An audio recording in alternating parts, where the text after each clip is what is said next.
how's it going? Welcome back. Nice to see you again.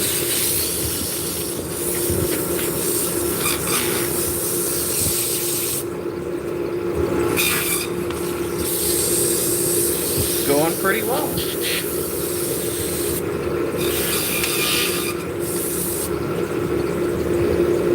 Doing some top whirls this morning. We're gonna be jumping all over the place today.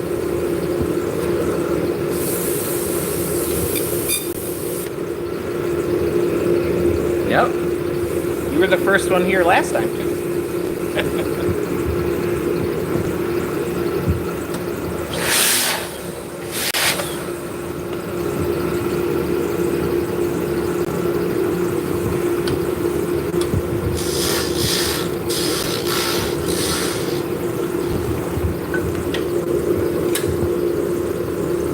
So these shafts are made out of birch.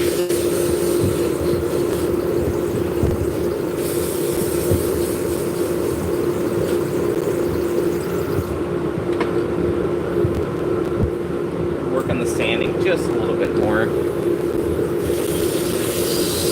We're close.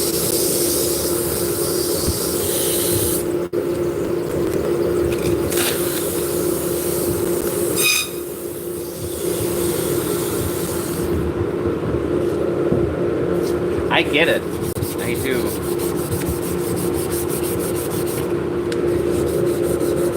There's actually quite a few wood turners I watch as well.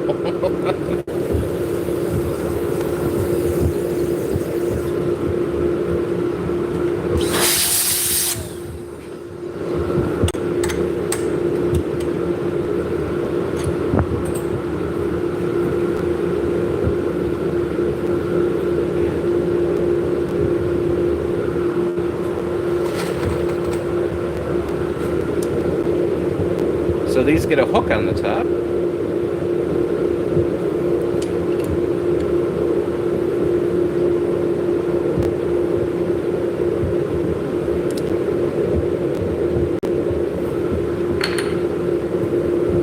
So I'm just looking at the hook.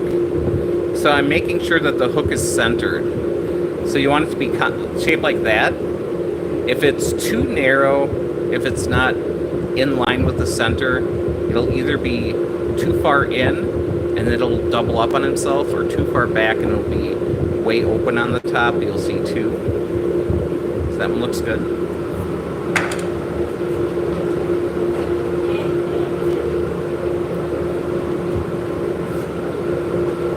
What?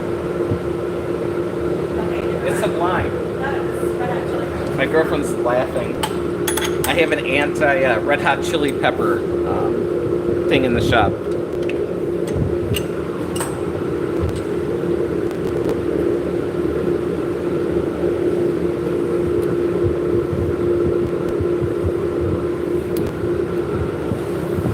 So Vicky's laying out Turkish spindles right now, so she's like right behind me, kind of next to me on the side. So we're sharing the same audio stream.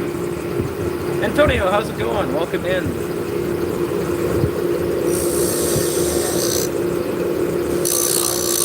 So these whirls are Baltic birch, and the shafts are also Baltic birch.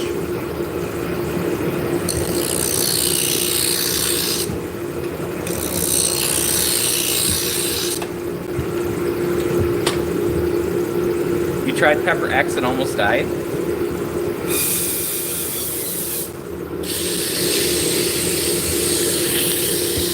I have not had it.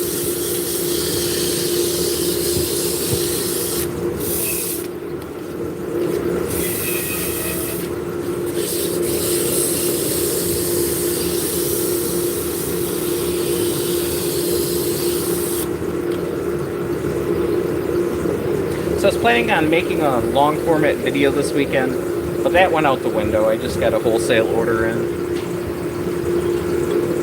So I'm going to be working on a bunch of nitty-natties this weekend.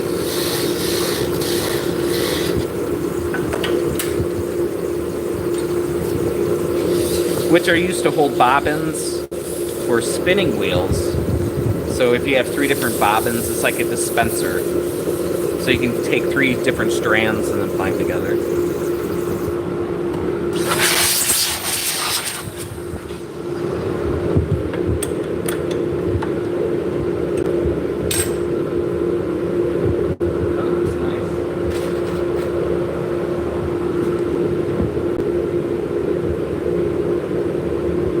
get it started. And then we'll bring up this tool that I made.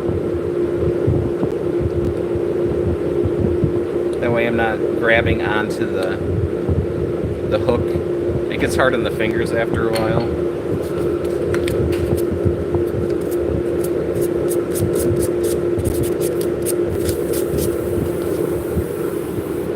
This is the world's hottest pepper. Well, that should have been the first clue that was gonna suck.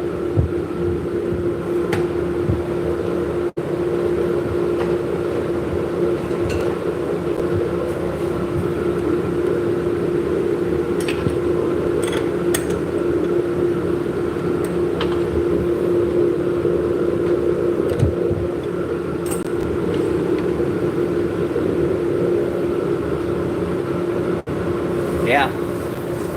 No, thank you.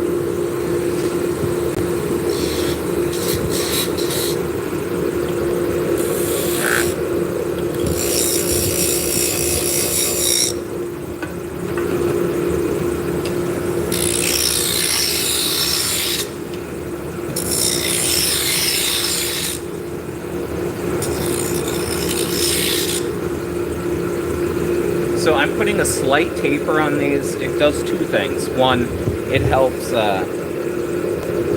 true up the spindle so it's running perfectly straight. And it also makes it easier to use.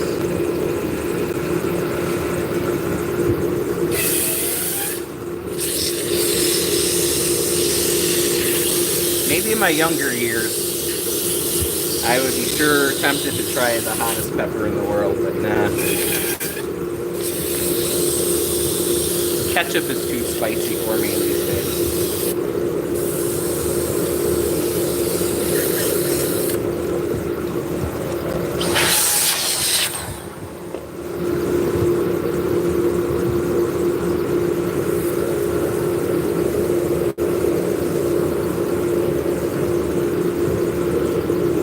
I'm a Tabasco guy. Anything more than Tabasco, forget it.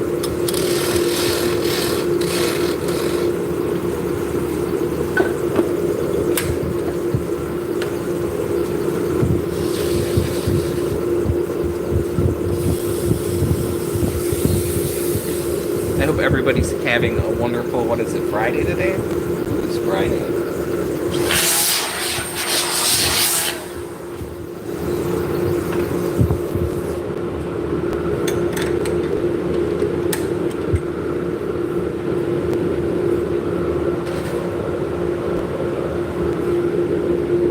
Hey Neil, how's it going? Welcome in.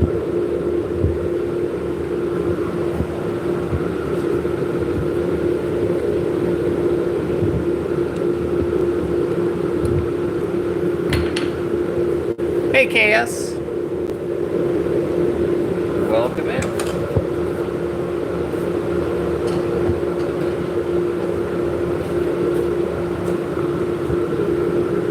And I know it's called Gummy Bear. No, thanks.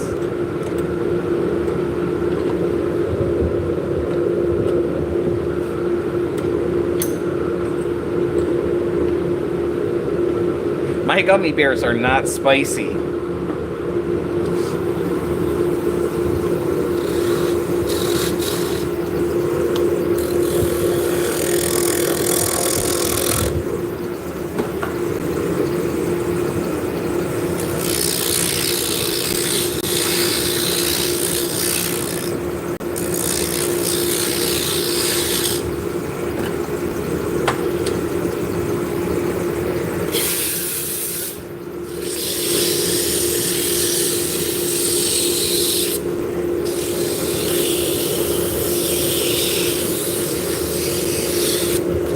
So I think we're going to do a dozen of these.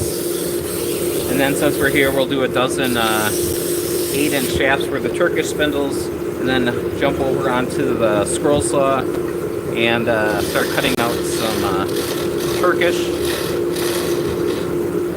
I see a board of Purple Heart waiting for me.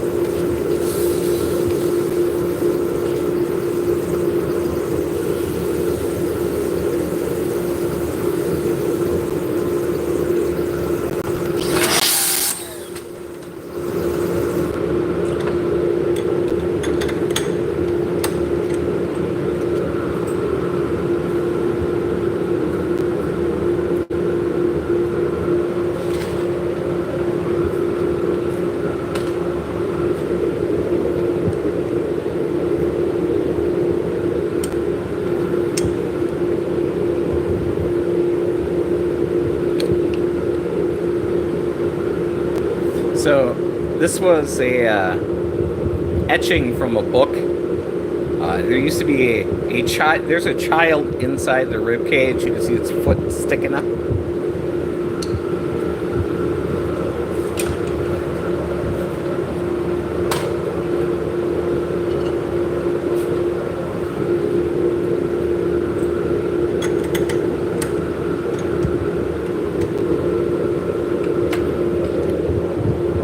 So these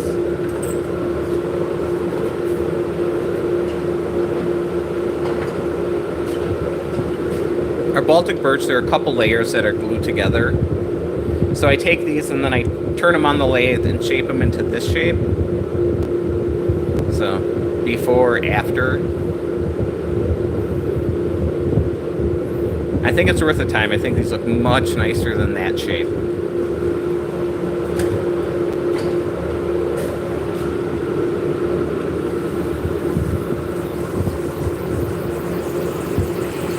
Like spicy things.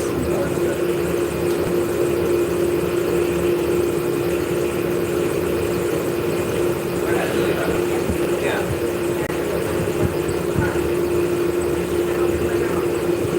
At least it's older Red Hot Chili Peppers. I mean, we'll skip it. All right. So I have a line on the bottom, so I know my length. So I'm just giving myself a point to terminate and then a little hole so I know where it ends. I'm tapering. Up on the top, I'm going to do one little shearing cut just to get rid of any excess glue from gluing those together.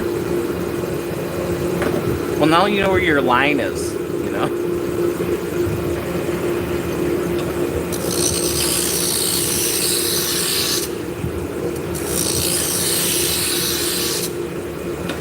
Did you see any, like, talking wolves or anything? Or talking dogs?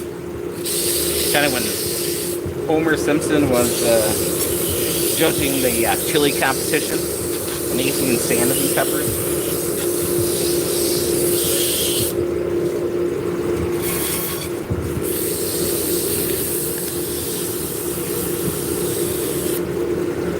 Alright, then we're going to burnish. I just got some maple wood chips here that I'm going to hold against the shaft.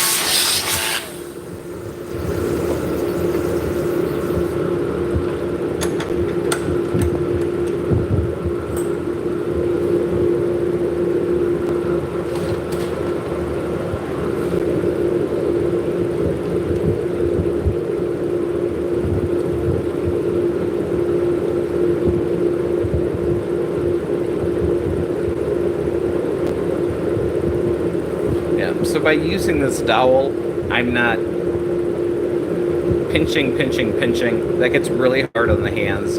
This way, I'm just putting it in my palm and then just spinning it around. So.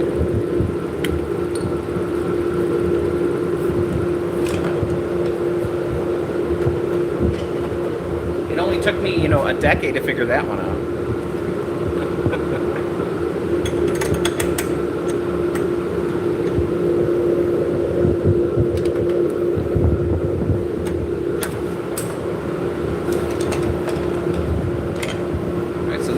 We're doing 12. You can see there's some vibration there. We'll bring the diameter down, get rid of that.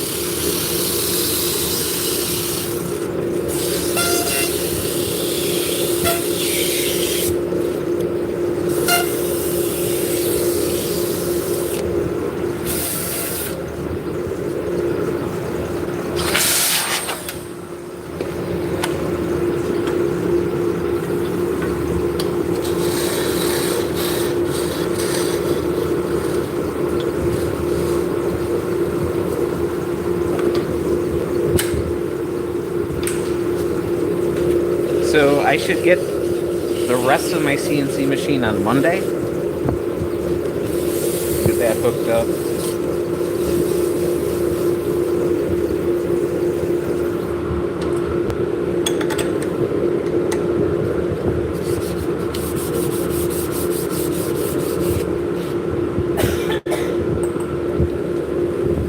Hey, how's it going?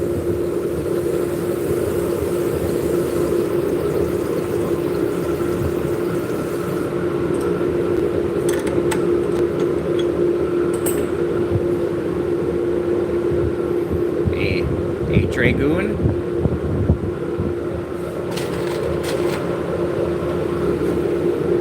Hey, Double A. Hello, Munchad. Hey, John. Yeah. When in life, put a dragon on it.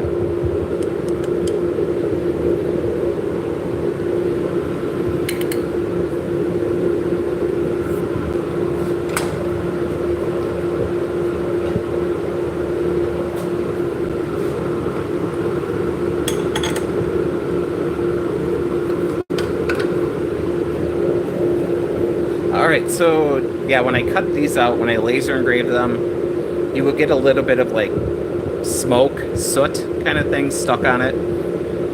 You could mask it off. I'm going to be sanding this anyways, so I just leave that alone. Awesome.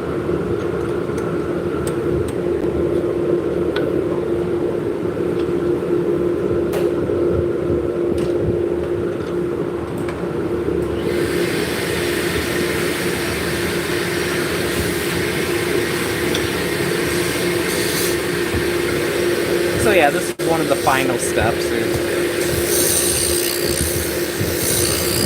quite a few steps before this.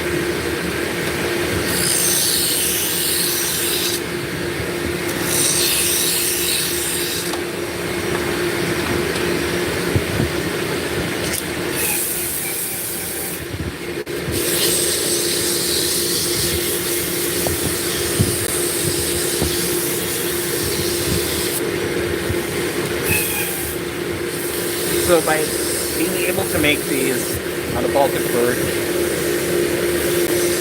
and laser cuts the whirls, it cuts down on the overall cost of the spindle.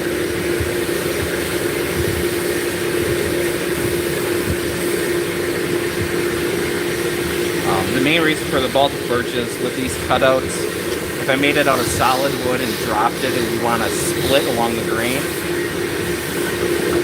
and plywood's much stronger because the grain alternates every ply.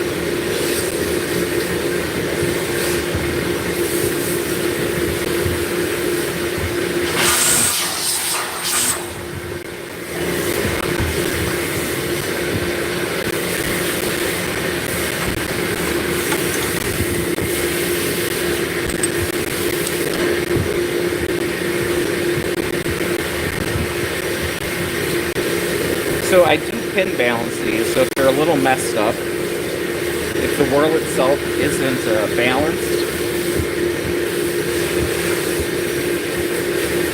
I will add pins to the bottom to kind of like balancing a tire. But these have all been really good, so. Will it snag the yarn? Nope. Nope.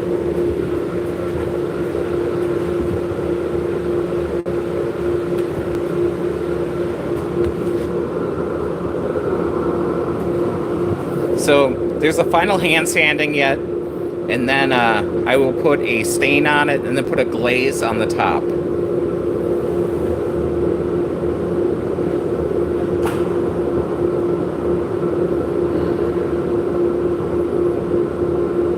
So the nice part about the gear shape is you have 20 notches on the thing.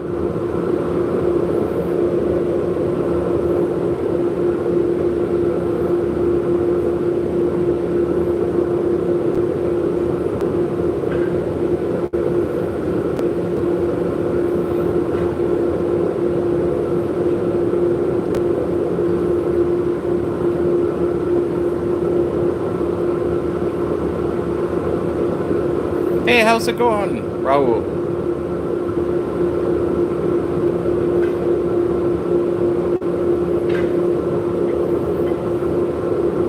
So you never have to worry about running, you know. I can stop here, put it this way, stop in the back, go here, on the other side, come up from the back. So you have options by having that many notches.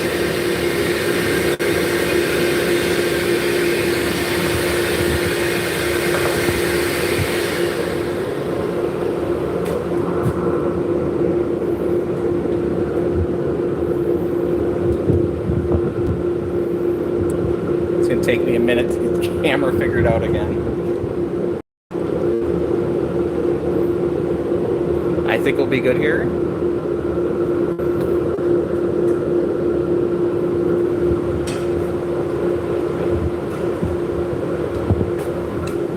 This one has poo on it.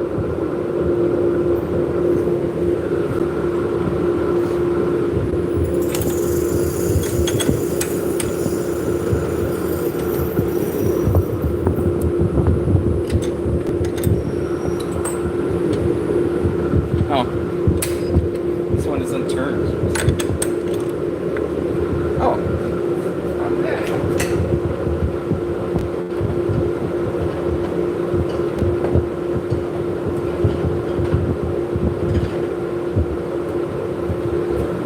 All right, so this one has a sheep astronaut who's knitting in outer space, because why wouldn't you, right?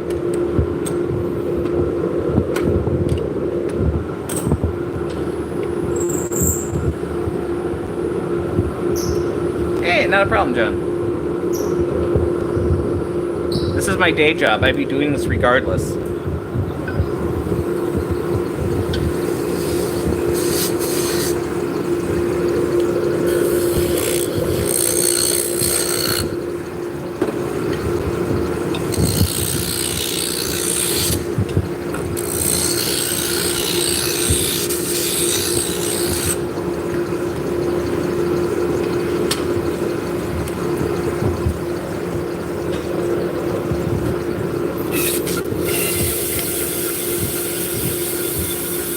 Do I enjoy it? Absolutely.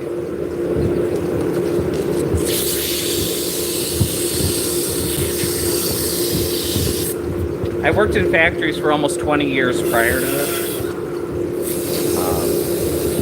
Yeah. This doesn't pay as well, but it's much nicer for my sanity. Hey, Galen, how's it going?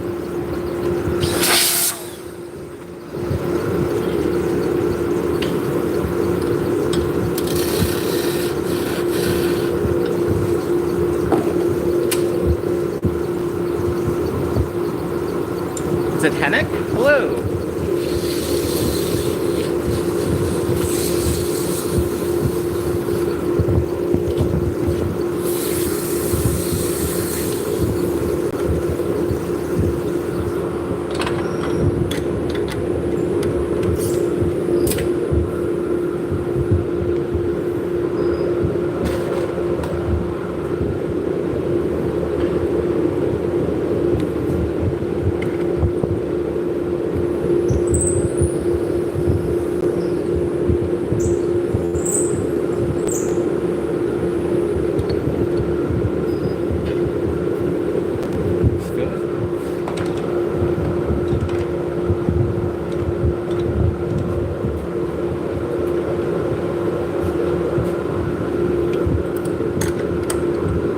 So I already have the whirls turned and sanded. Except for on the bottom, it's not sanded yet because I have machining to do on the bottom yet. Hey Kelsey, how's it going? Welcome in.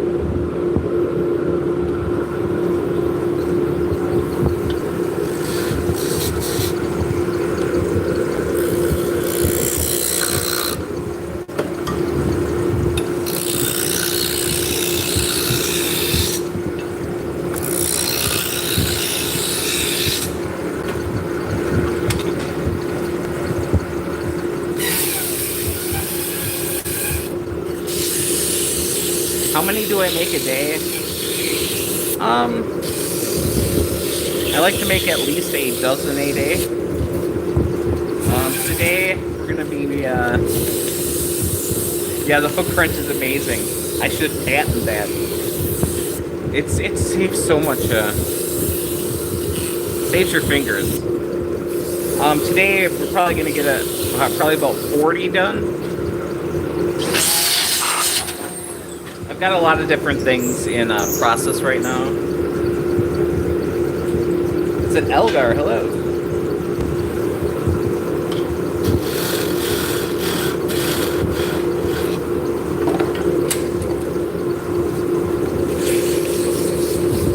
Lark.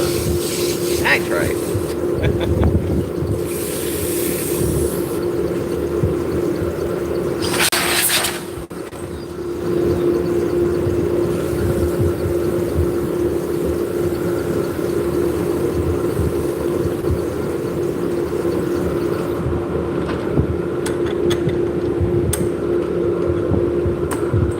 Got a little bit of sawdust in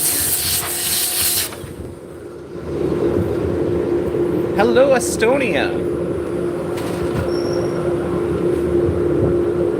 Welcome in. My name is Scott. I am in America. I'm in the state of Wisconsin, which would explain my Midwestern accent.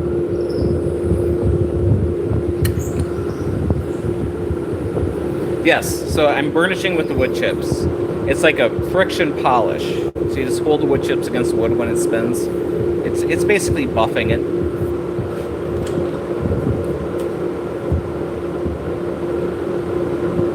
Oh. Yeah, so this has a flower of life motif to it. So it's just a bunch of interlocking circles. They use that quite a bit in quilting and like chip carving. Hey, so.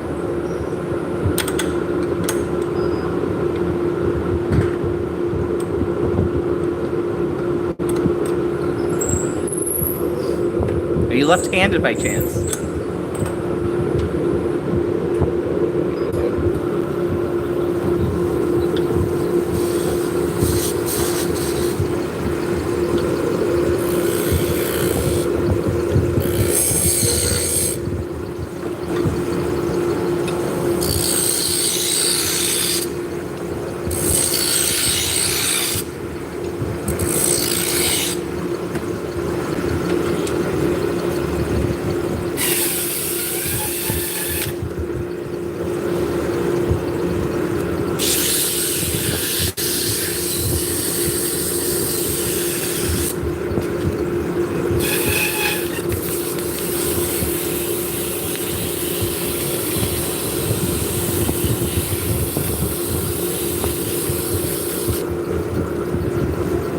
Hey, Enzo.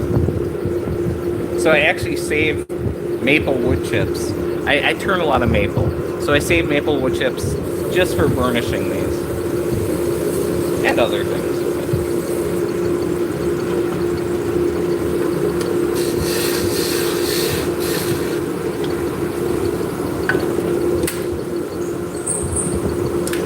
Hello, welcome in.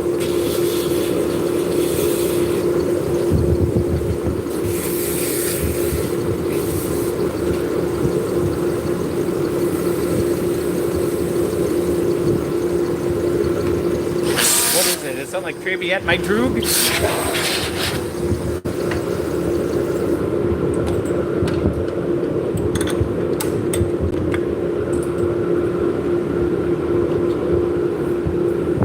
Yeah, it's turning nice. Hey, not a problem.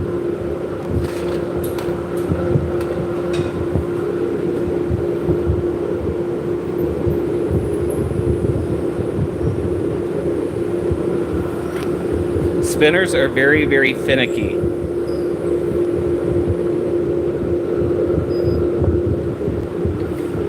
Just so you know. I don't know if you've ever worked with brides and wedding planners and stuff, but it's pretty much kind of the same.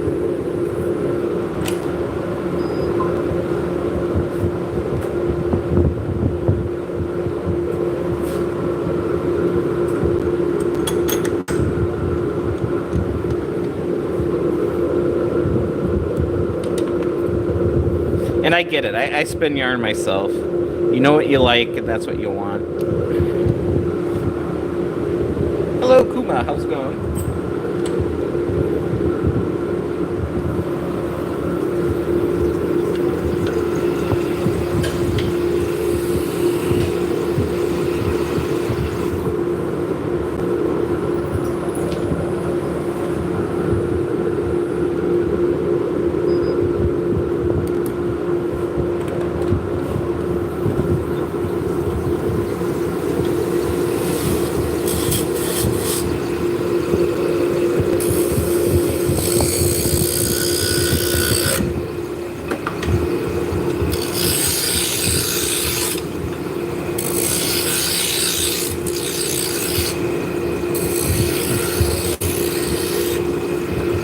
Hey, Alfred, how's it going?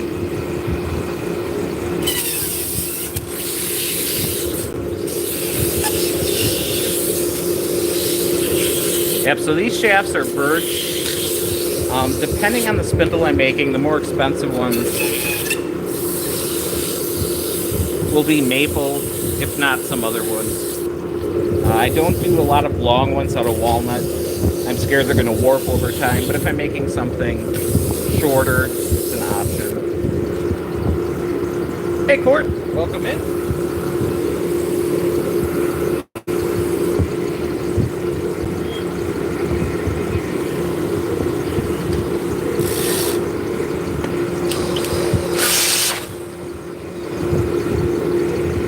Hello, 23, welcome in.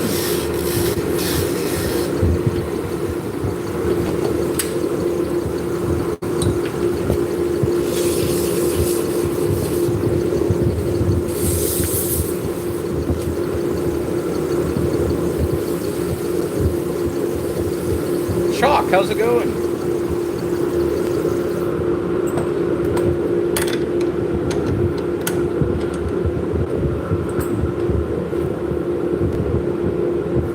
So I'm checking the balance. Feels all right.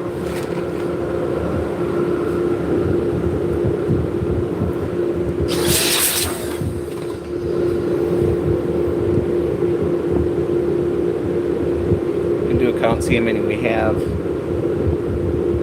I have a bunch of different ones in different stages for my own sanity. So you do a batch of one thing and then do a batch of the next part. Rather than doing one from start to finish, that would drive me insane.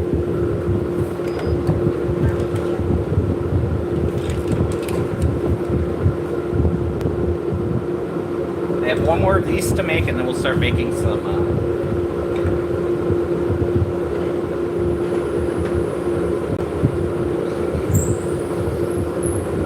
shafts for a different type of spindle, a Turkish spindle. So this one has sheep cut out. These are kind of neat because you can look down and you can see your yarn, your cop on the bottom as it's being formed.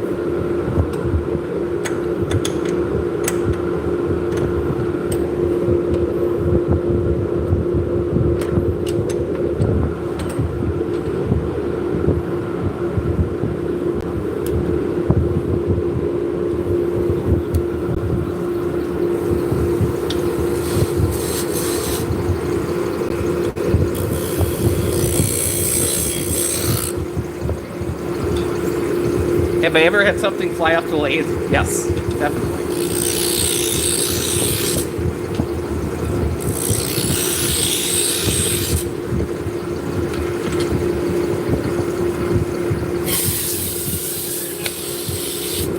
Because I'm using a 4-jaw chuck,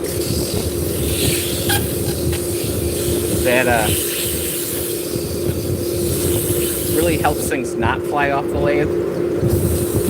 If I was using like a spur chuck, yeah. So the reason I clamp it into the chuck is so I can cut off this bottom and still have it attached.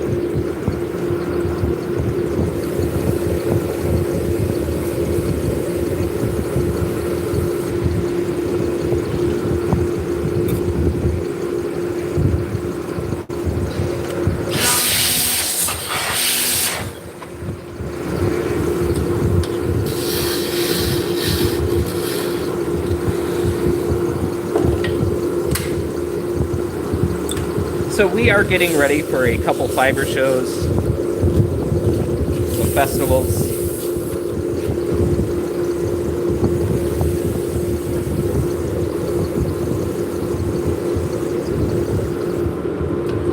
So I'm making a whole bunch.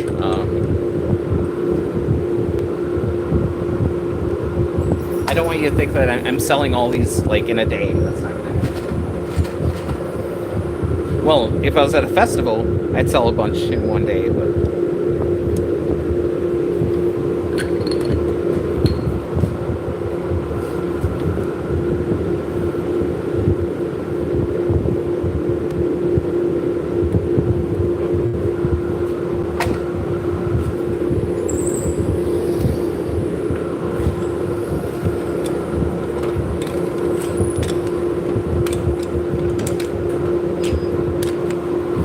gathering up the first batch.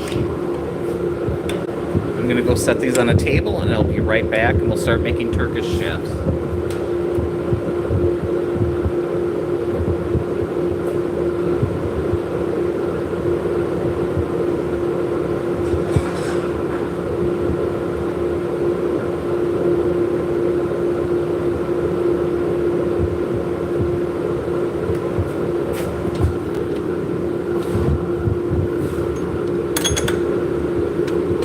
Alright, now we're going to be turning hard maple.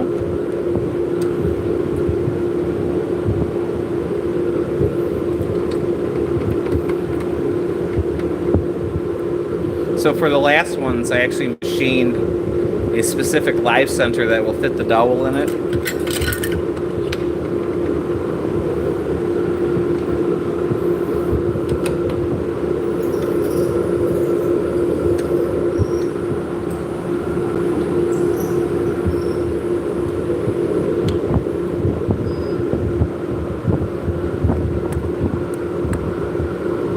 Sorry, I'm trying to get my light above here so I'm not casting such a shadow. Guess that'll work.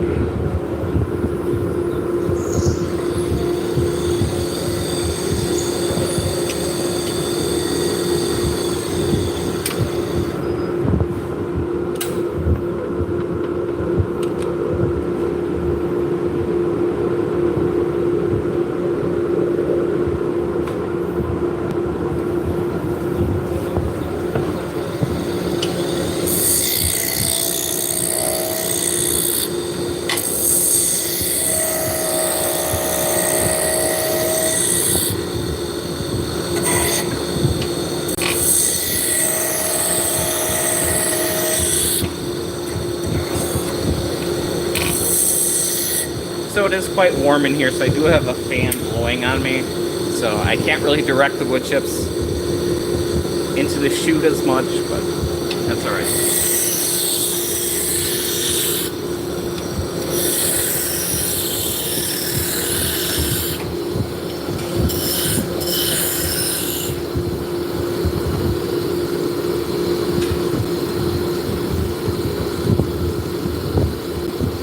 Army, how's it going? Welcome in.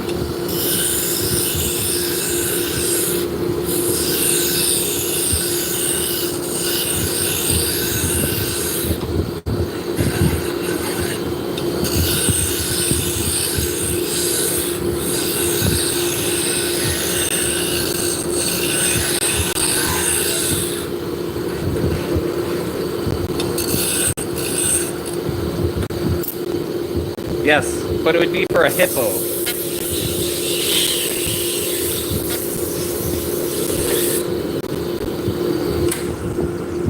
little bit of vibration on the end here. I was looking to make an 8-inch shaft. I'm going to make a 6-inch to get that vibration out of the...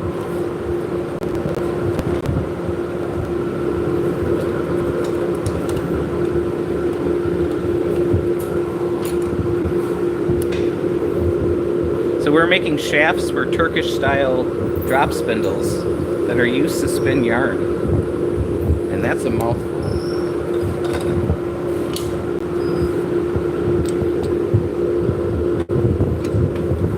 On the bottom we're going to put 2 beads.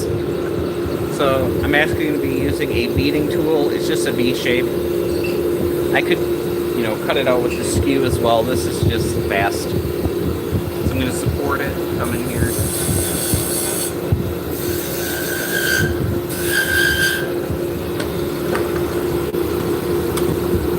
Come in with the skew, lay out the finial on the top.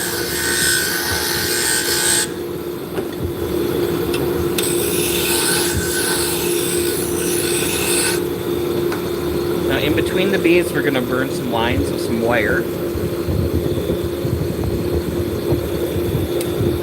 Turn the lathe down and we'll sand it out.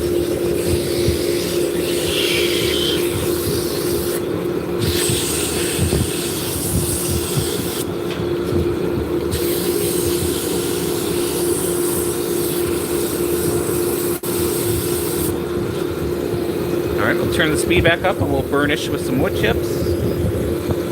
These get wax, so I have some paste wax.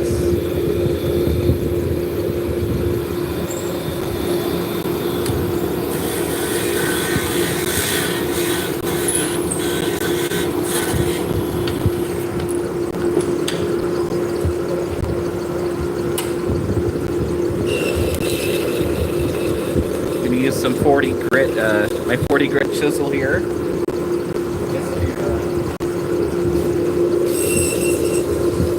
Refine the shape a little bit.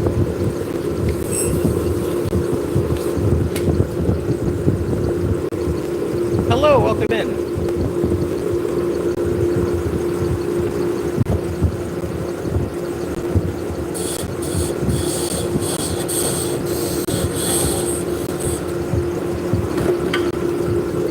There's a 6-inch shaft. So we're going to make a dozen shafts, and then we're going to go and cut out the spindles that fit on them.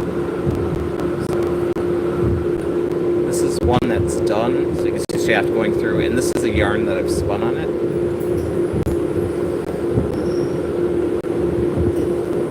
Just to get an idea of what it's going to look like when it's done.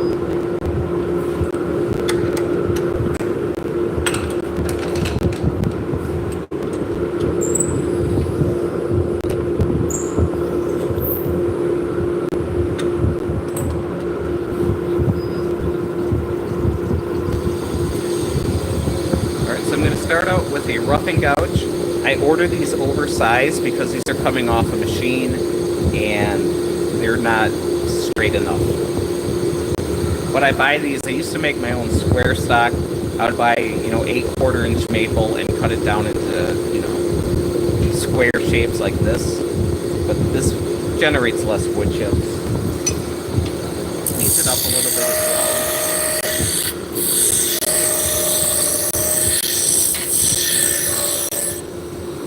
So I'm using this wrench as a caliper. If I can slide over the top of it, I know I'm on size. Now I'm trying to make 8-inch right now, so I have marks on my tool rest. So this just indicates where the taper ends.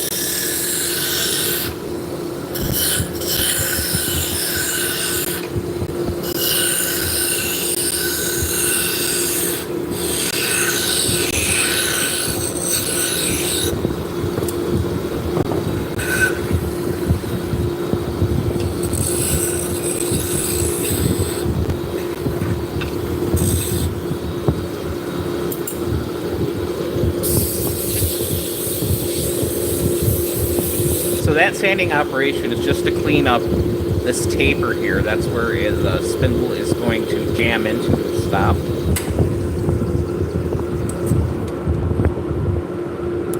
So you want to make sure you have good contact there. I'm moving the lathe.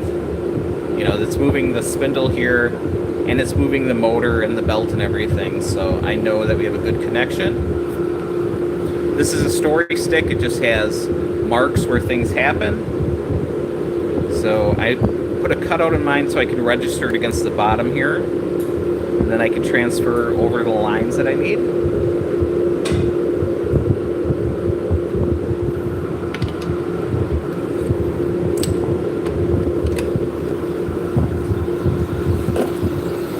And right back to the beading tool.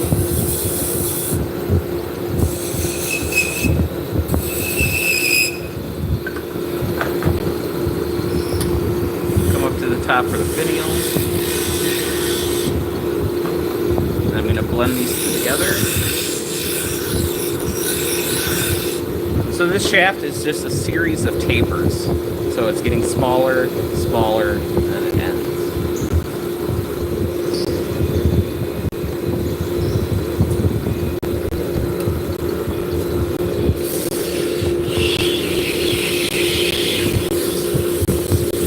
So we're starting with a medium grit sandpaper. Then a fine grit.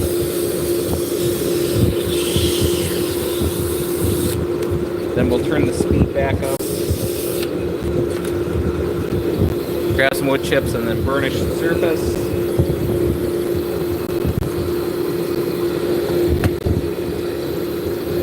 Add a little wax.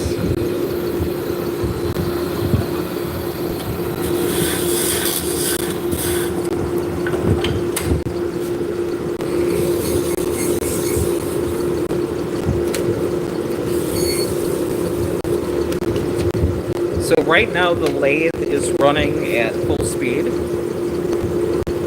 So it is spinning at 3,564 RPMs.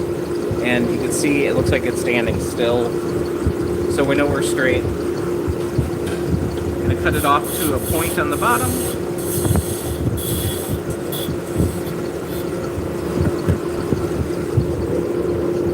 There we go. The bottom will be sanded out and waxed in the next step. Well, when we get to the sanding step, that'll be that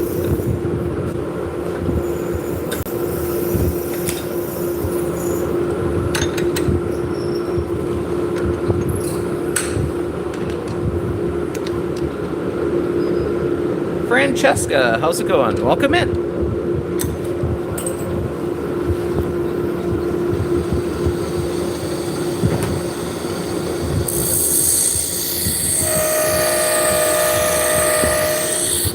Ah, Maple. Hey, Martin.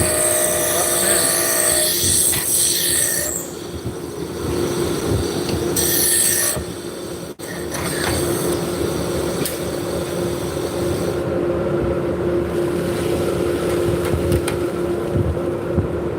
So on the inside here, I have some chicken wire.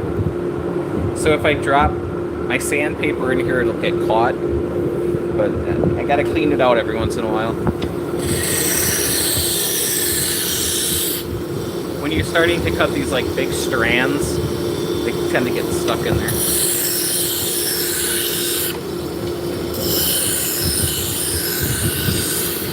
Hey Jacob.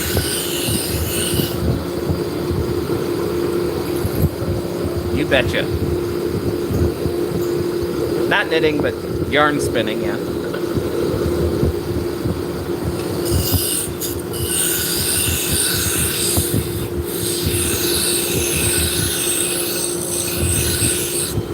Living. Yeah, ribbons.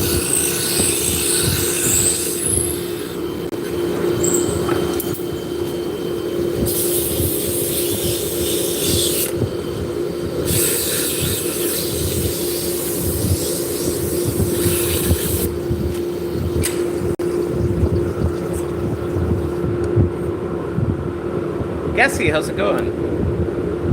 Jerome, if you want to use it as a magic wand, you're more than welcome to. We're going to make this one to a 7-inch.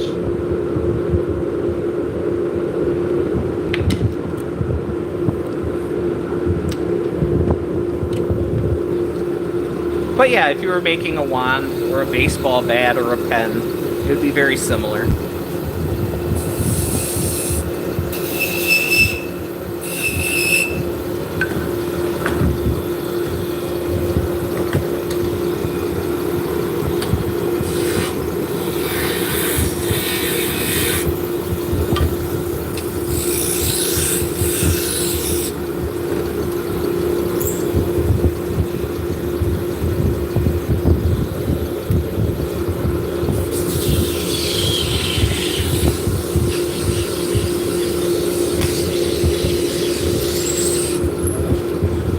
So today we have a high of 82 degrees, so got a little break.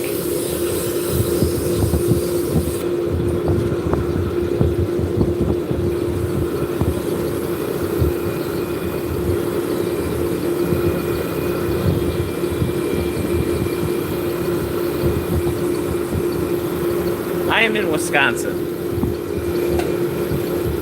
So Jacob says, hey, I was wondering, do they make woodworking lathes like yours? Do older ones sometimes are made out of wood or electric wooded lathe? Yeah, some of the older ones are constructed out of wood.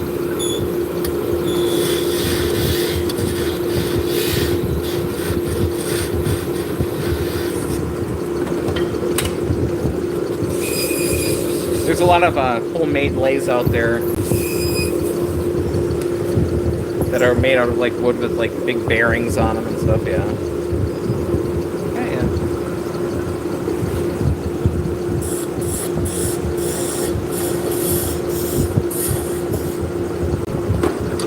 Yeah, you'll see a lot of wooden ones in other parts of the world. Like there's, I think it's out of the Philippines. There's a live streamer on, I think, Twitch. Maybe it's TikTok. I don't know. But yeah, everything's like made out of wood. So I'm just using wood chips. So I'm burnishing with maple wood chips.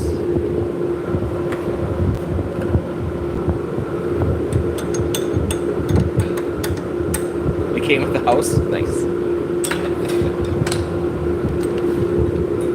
Honestly, my last move was the first move I made in a long time, where a workbench did not end up staying in a basement or in a garage.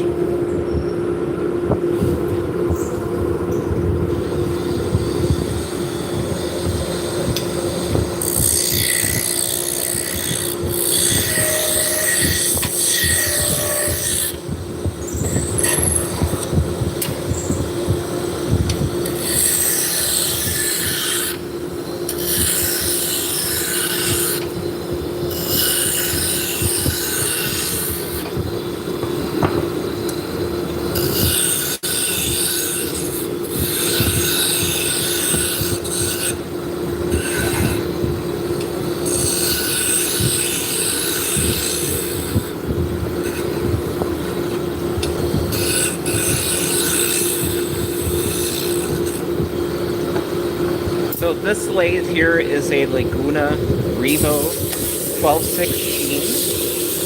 So this is a midi size lathe.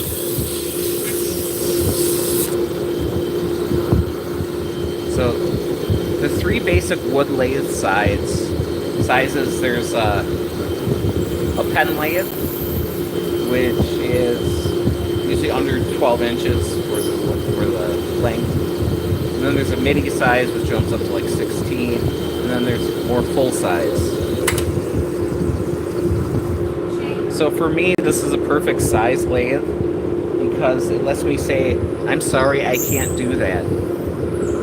Like making spindles for like balusters for stairways, my lathe is too small for that. Baseball bats, my lathe is too small for that. Pool sticks, my lathe is too small for that.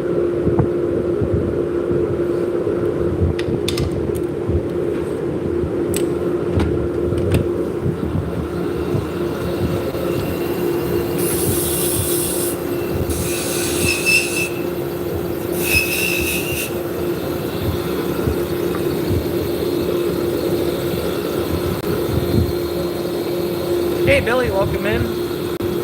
So prior to getting this workshop, I was working out of a bedroom at my house. So space was very, very much a premium.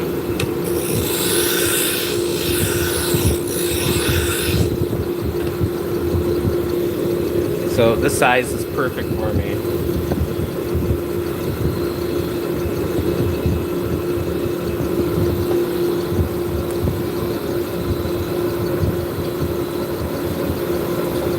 Nice.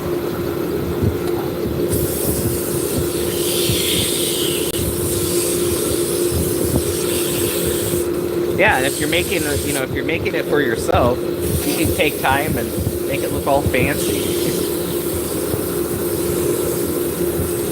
Hello! Long time no see. Welcome in.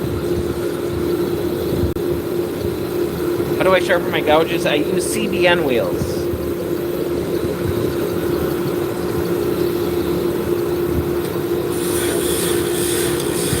So I have a slow speed grinder with CBN wheels on. And how often do I sharpen them? I usually sharpen them every couple days, depending on how much I'm working. If I feel they're getting dull, I'll sharpen them, usually a couple days.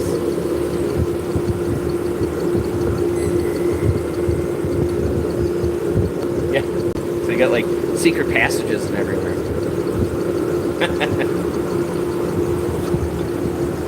That's cool. Find something new.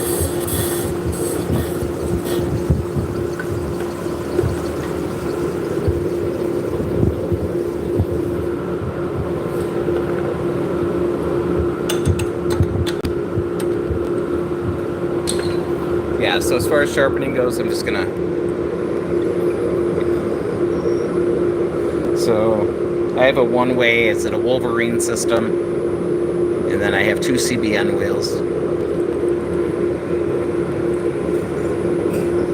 Hey Kevin, how's it going?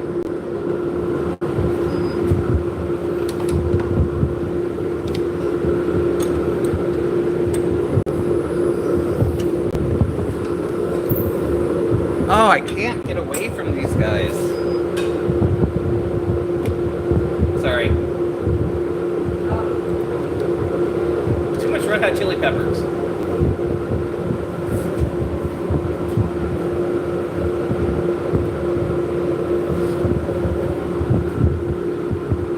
Hello, welcome in.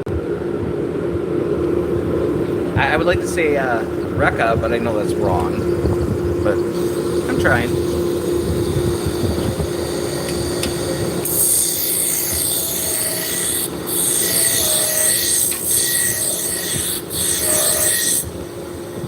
So yeah, me and my girlfriend are both wearing hearing protection, and hey Allie, Natasha, hello, welcome in. We both have hearing protection in that it's both Bluetooth headsets, so we got music playing in our ears, but we can't share, otherwise YouTube will be mad at me. And really, you're not missing much. It's just Dave Matthews, right?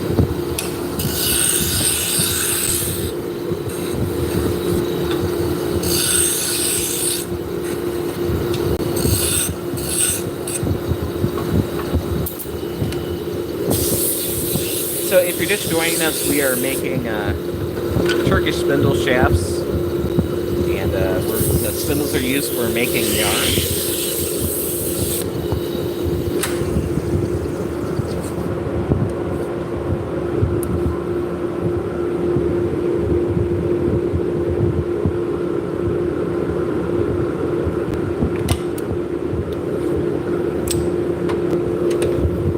So we're making 12 shafts. We got 5. This is 6, so we're halfway done. Then we're gonna go on the scroll saw and start cutting out the arms for these spindles.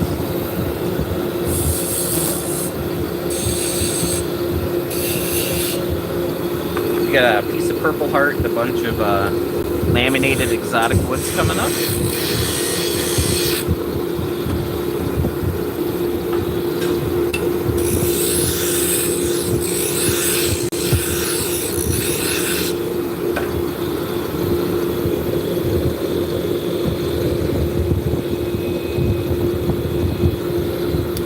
I do plan on streaming for a couple hours yet. There might be a little break when I grab something to eat. We have to run to the mill, and it's going to be about, about a 40-minute drive. So I want to get to the mill in time. They close at 5. I want to get there before 4. I just got a wholesale order to make some lazy Kates for spinning wheels. So that's going to be my weekend, is making those.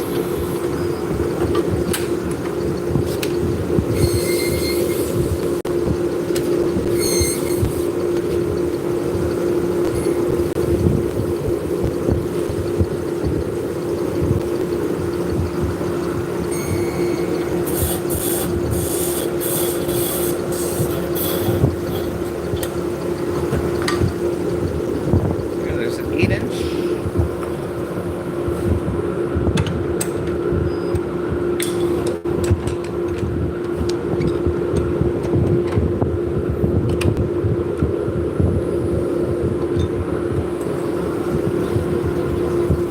So you can see that one has quite a bit of wobble in the bottom. Hopefully it'll be okay.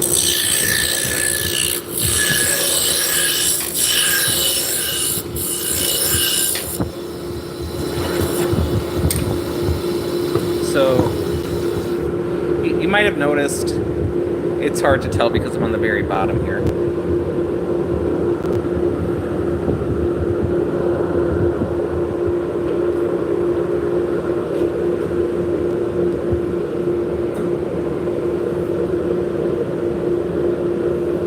That might be a little better. So when I start this, I start it with it out and then I bring it in while it's spinning. If I was just to take a center finder and mark the center, it would only be the center on this axis here. So it would be in the exact center of that point there. But if this has a bow in it, if it's not perfectly straight, let's say it had a bow in it, and you put it in the center here, it's not going to be the center of the entire shaft. So that's why I started out there. So if it's not exactly in the center, I'm aiming for the center of the entire shaft, not the center of that plane. So I just did a couple passes, we'll back out, and now it's running true.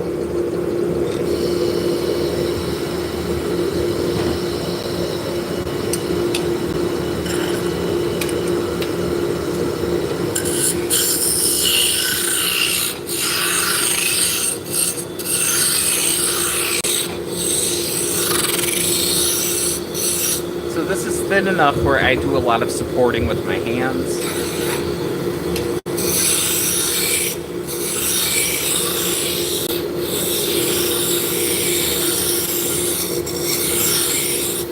There's just no room to put a steady rest on this.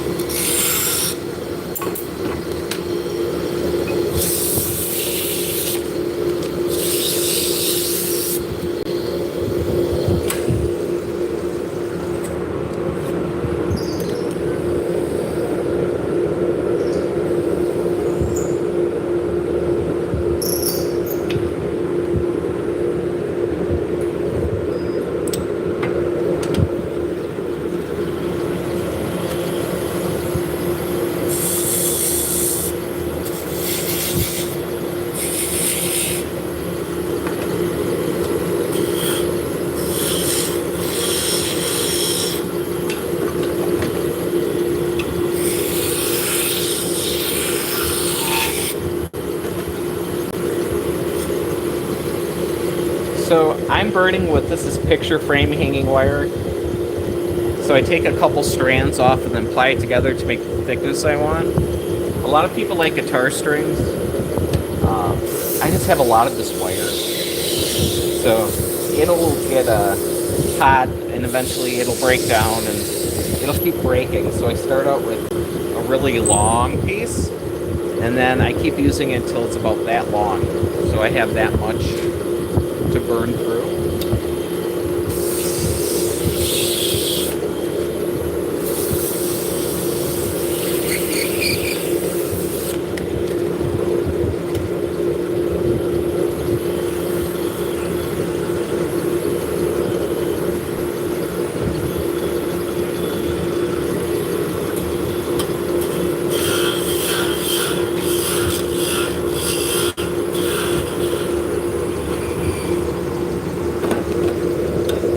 Hey T, how's it going?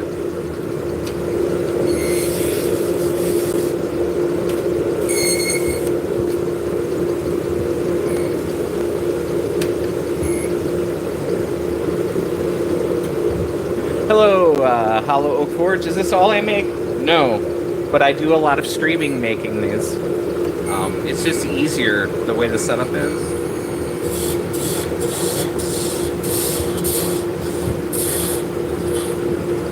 But for the next about month, I'm going to be making a lot of these.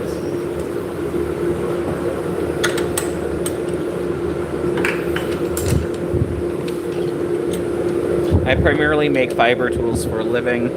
This channel here, I do projects like, you know, decorative kind of stuff.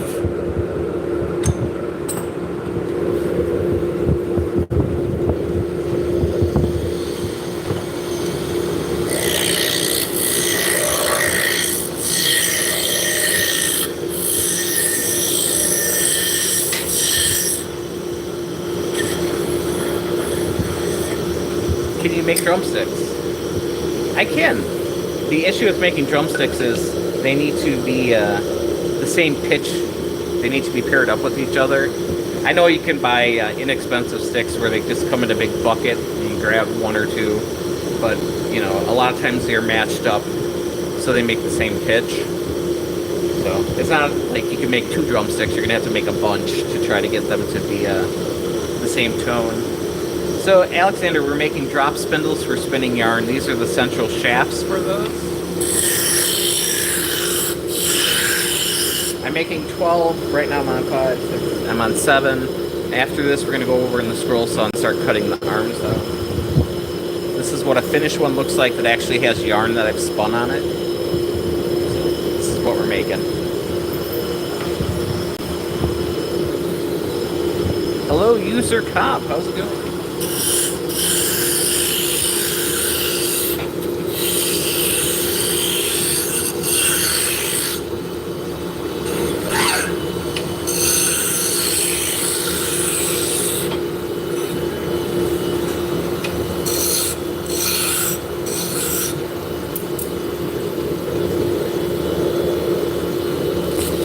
That's alright. Kind of hidden away. It's kind of sitting sideways in there too. I get it.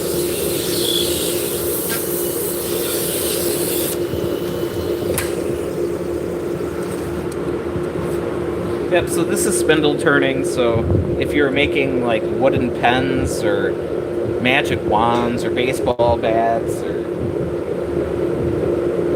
spindles for furniture, it's pretty much the same process.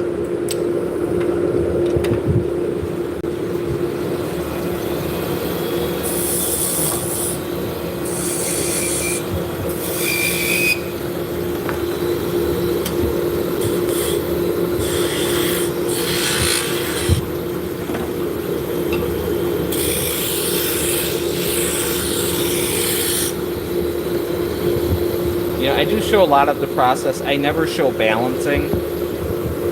It's kind of the secret sauce.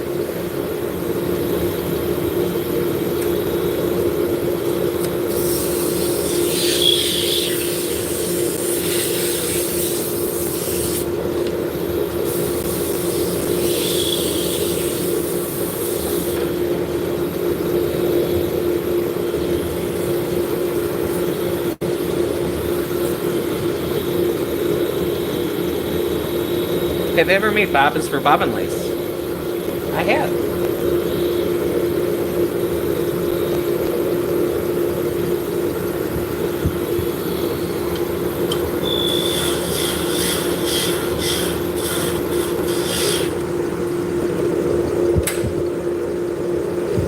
Can I make a mortise and pestle?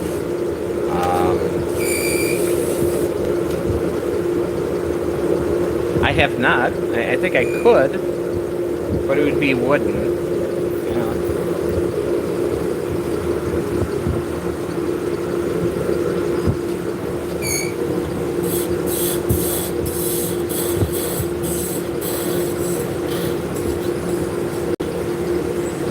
Yeah, the ones I made were just a very basic, very basic looking.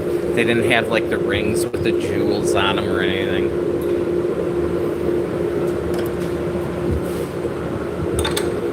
I've done those. I've done tapestry bobbins. I've made spinning wheel bobbins.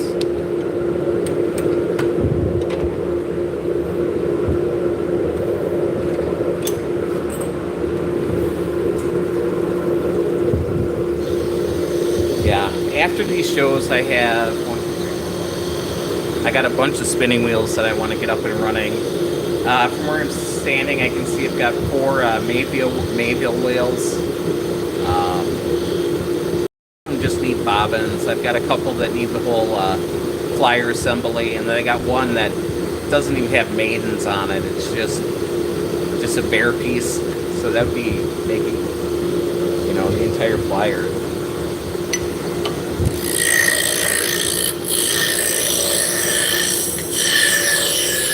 So hopefully I'll get one done per show.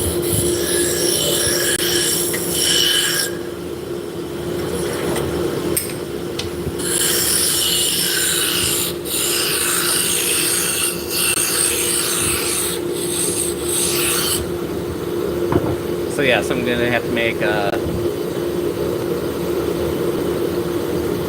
like 15 bobbins at least for those.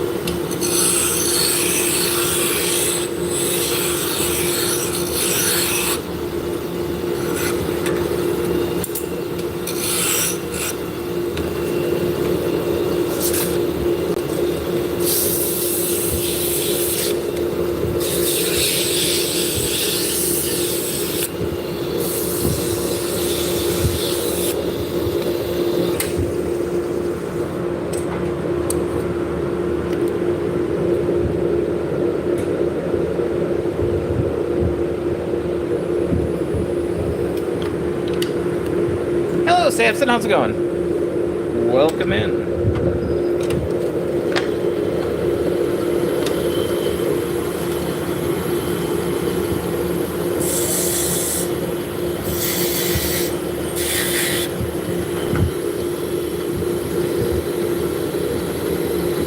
So we're working with hard maple right now.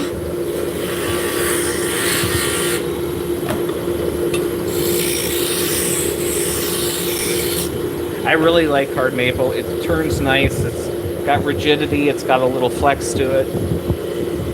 It's got very small pores. So if I was going to make it out of like oak or ash or even hickory, the pores are a lot bigger, so there'd be a whole bunch of dots and lines on it. It wouldn't be as smooth. I do make these out of exotic woods as well. Maple's definitely my go-to. Hard maple.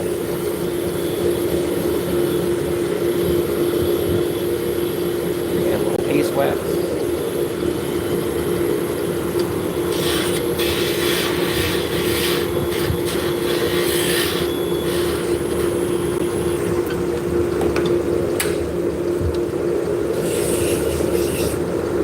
Yeah, I'm a big fiber artist. I'm a big spinner. If I didn't love spinning, I wouldn't be making these. I'll put it that way.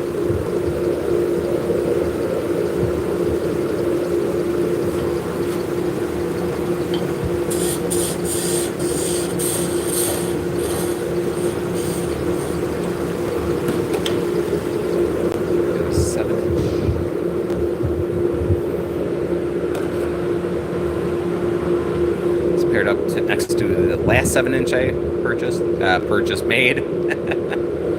Wowzers.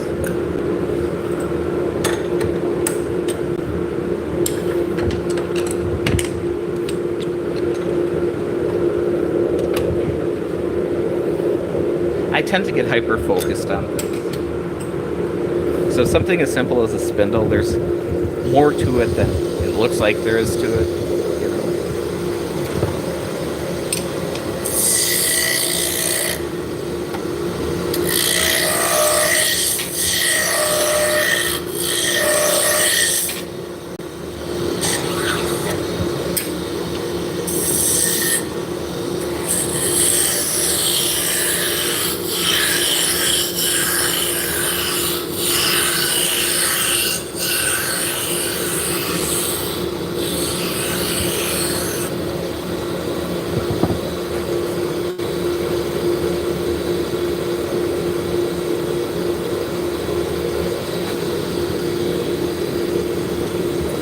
Yep, and it's nice. I've been doing this full time. This is our 11th year.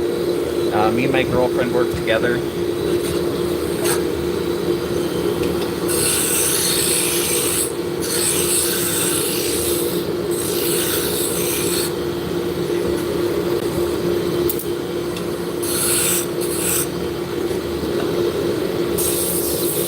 There's definitely an ASMR quality to it, that's for sure.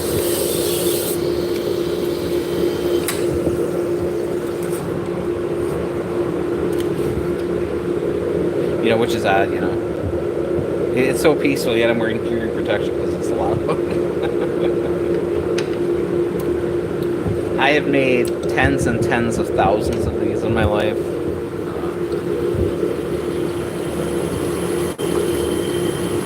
So I don't see too many surprises coming up.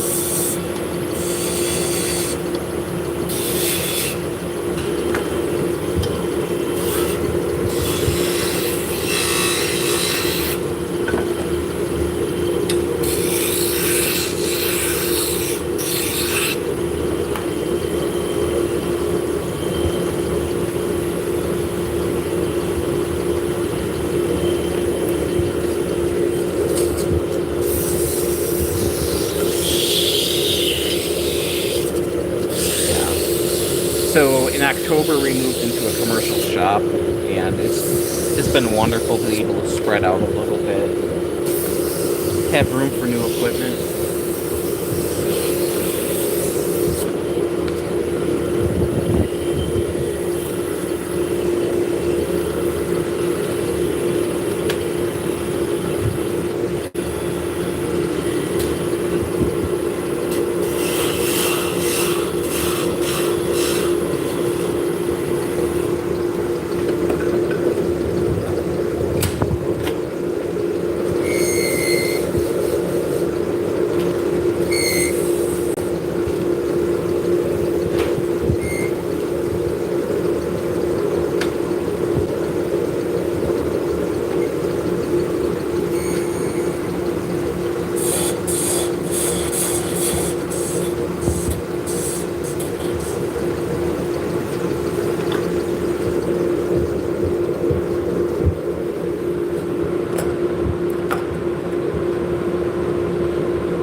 Alright, we've got 3 more to make, and then we're going to go over to the scroll saw and start cutting out arms.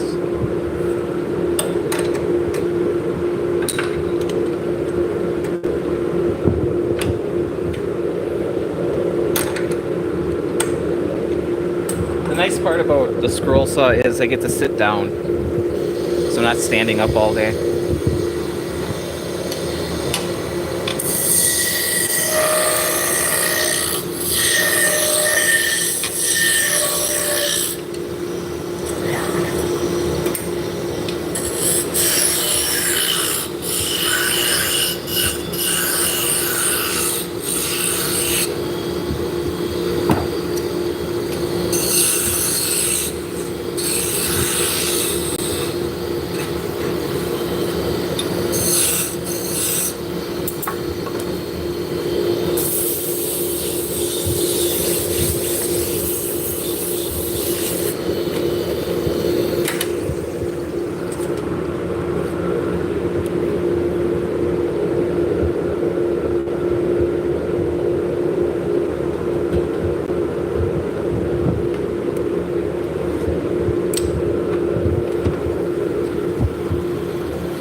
So I was talking earlier how I use these still wire braids and I make it shorter. So I did lose one strand here. Snip that.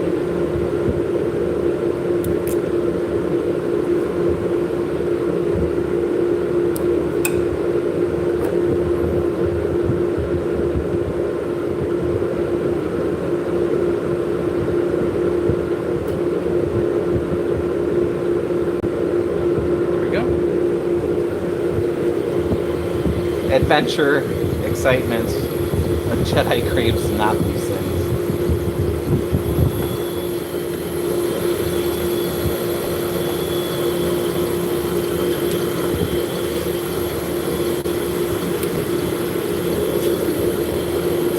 Have you ever cut your arms Learning something new every day. I have not.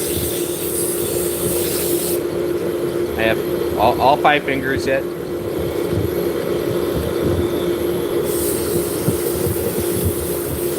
I've had my share of little boo-boos throughout the years.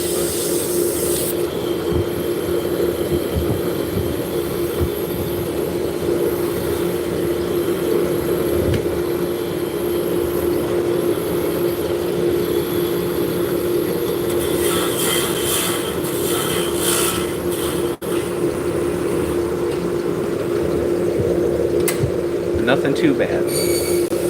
But I do pay my workman's comp, so you never know. Actually, the nice thing about workman's comp is if you don't file for it, they refund the majority of it. You're always paying a little bit.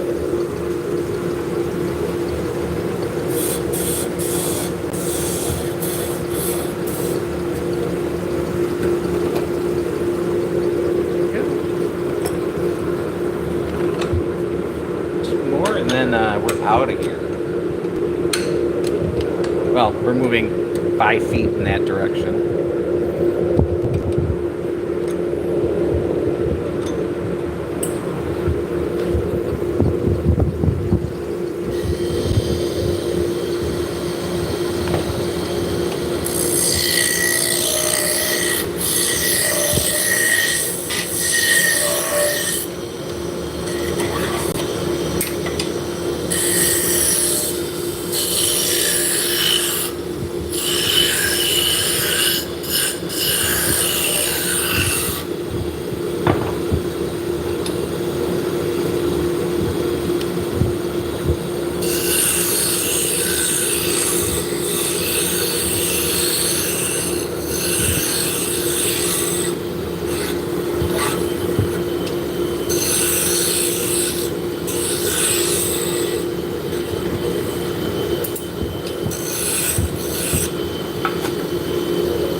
We had a little vibration up here, so we're going to make it a 7-inch rather than an 8.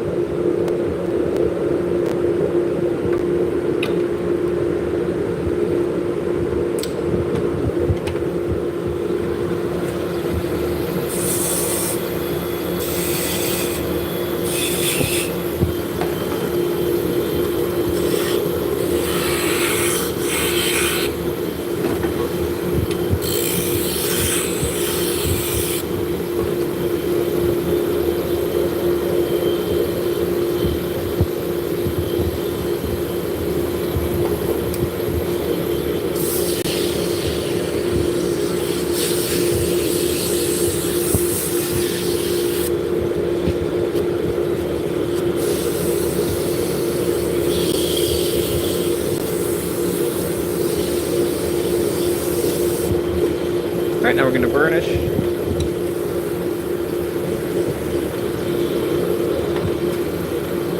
little bit of wax.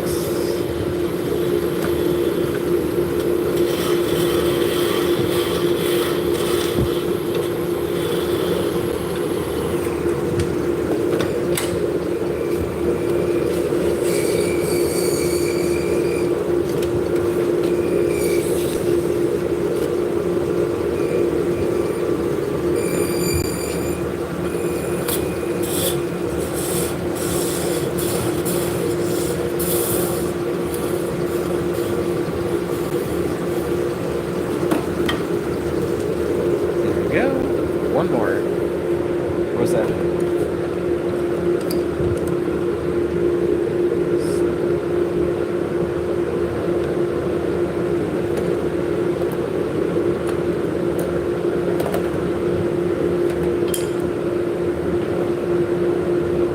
No, one more. Then we'll have our 12.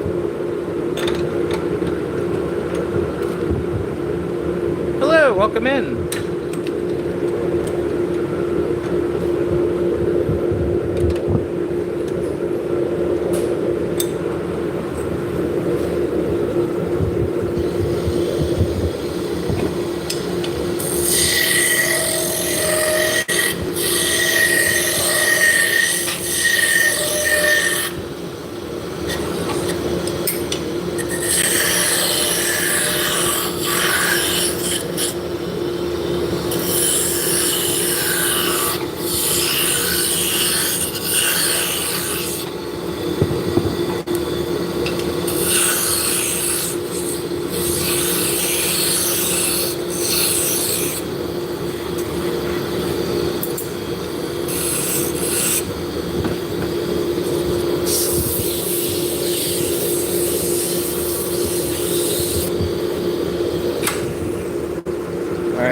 got way too much vibration in. So that's going in the fireplace to keep me warm this winter. And we're going to jump over to the scroll saw in a second. I just want to clean this out.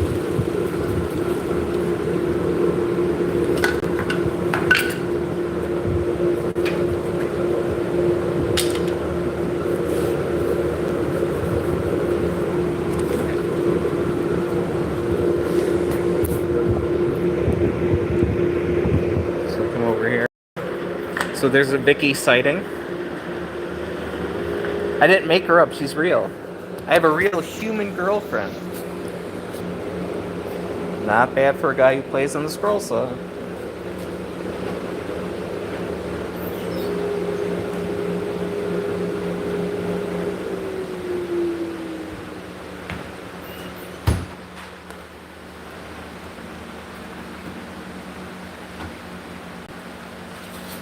Just need to bring my power cable over and plug in.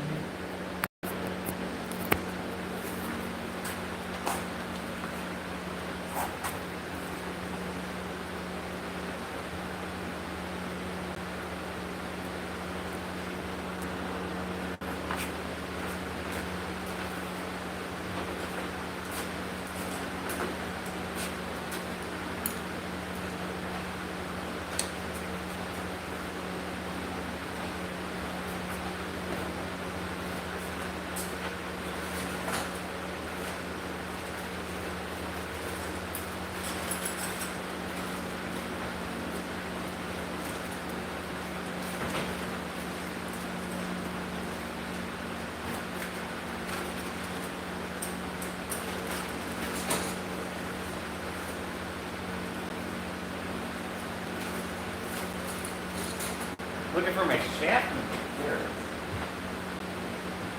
Oh. I know.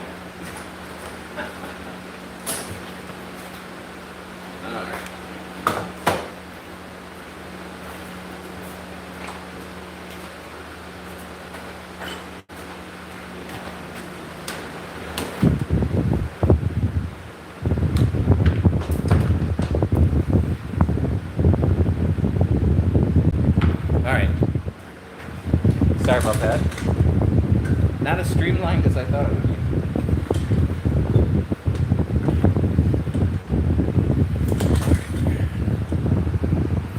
So we're going to start out by drilling some holes.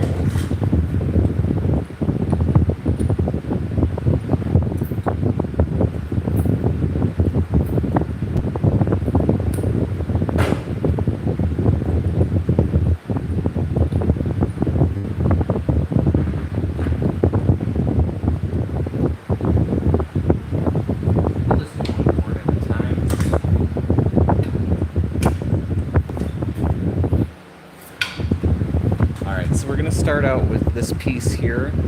This is Vera wood with, I believe, maple in the middle. So exotic wood on the outside, maple in the middle.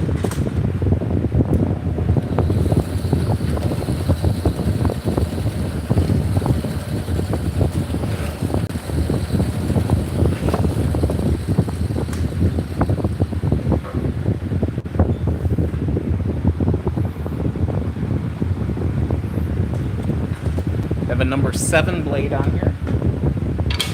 We're going to start cutting.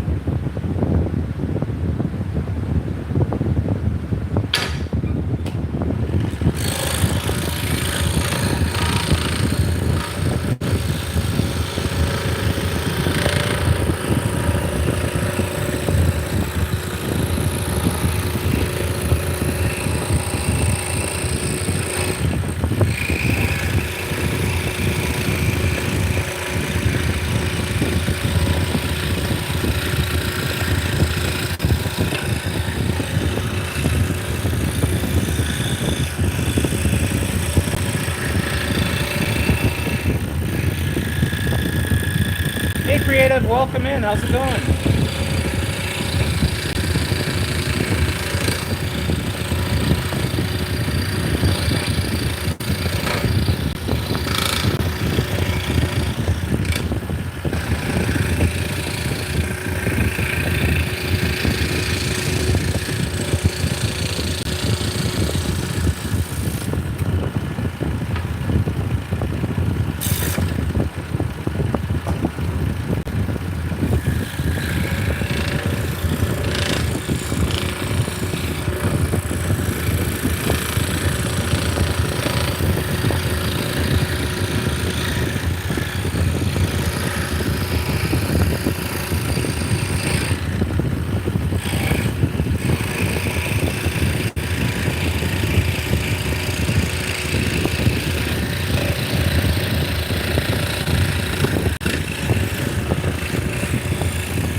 You're a scroll sawer too? Awesome.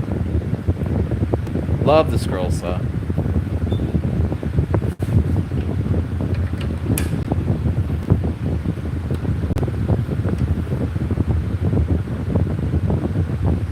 think the scroll saw is a very underappreciated piece of equipment.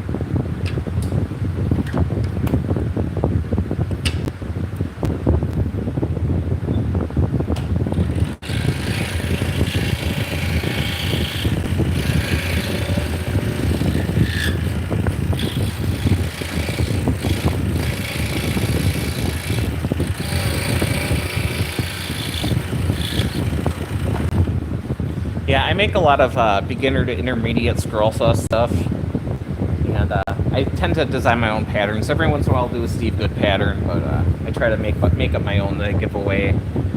But for those, I'm using a Bauer scroll saw, because when you're first starting out, you know, if you're watching a video and you're like, oh, well, I can't do that because I don't have this type of saw.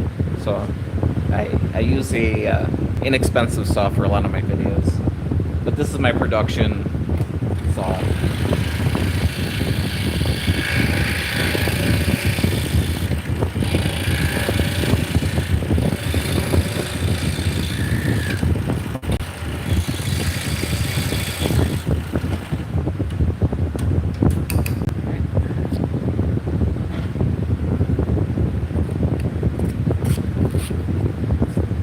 So I'm just verifying that the holes are centered, which they are.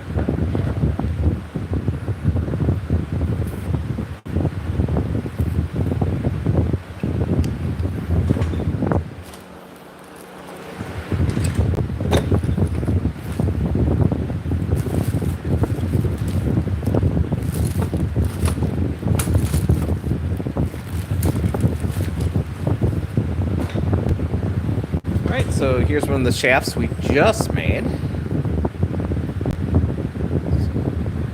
This one is ready for sanding and balancing. It's running really nice. There you go. So Vera wood or Argentinian ligamente, and then cherry. This is cherry in the middle. I think they're pretty.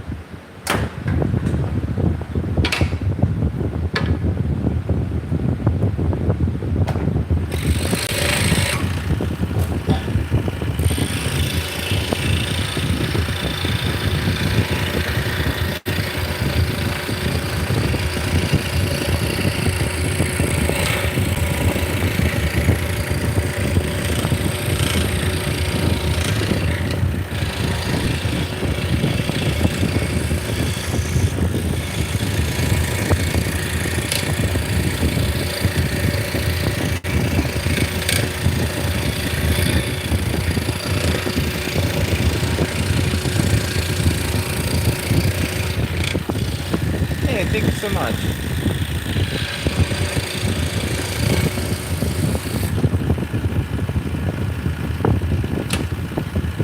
How's Patrice doing today?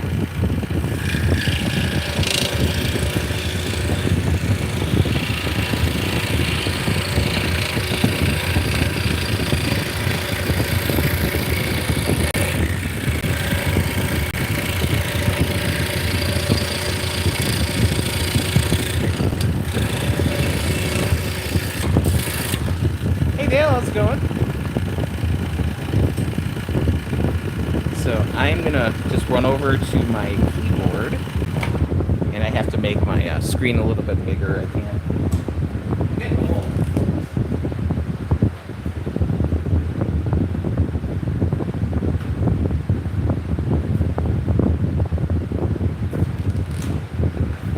You had back surgery 2 days ago, and you're moving slow. Yeah, that kind of sounds like it. Take your time with that. Yes. Yes, Omega, we're on the scroll saw now.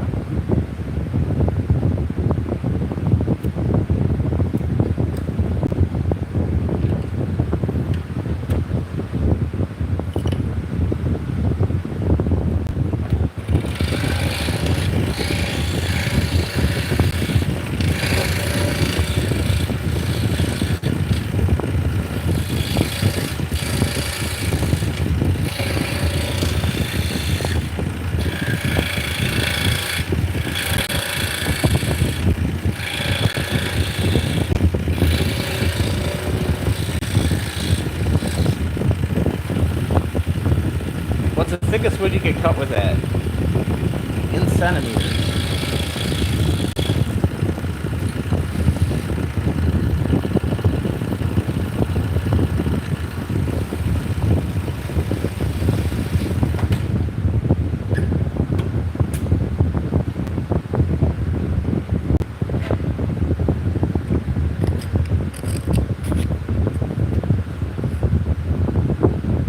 Well, it's like, I don't do much over, you know, an inch on it.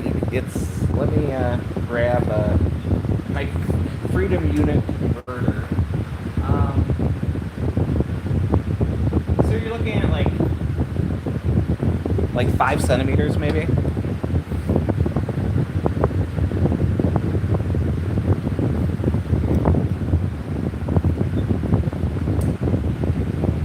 I could be drastically wrong, but I'm thinking right in that range.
Yeah, I usually tend to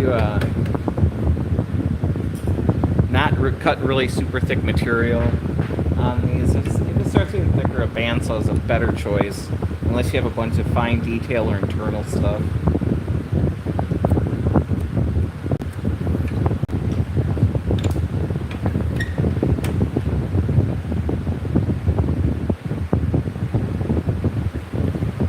Yeah, if you're using a jigsaw or, you know, a fret saw, coping saw,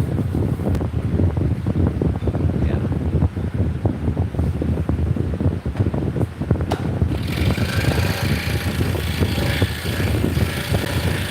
This is basically just a motorized jigsaw. All it is.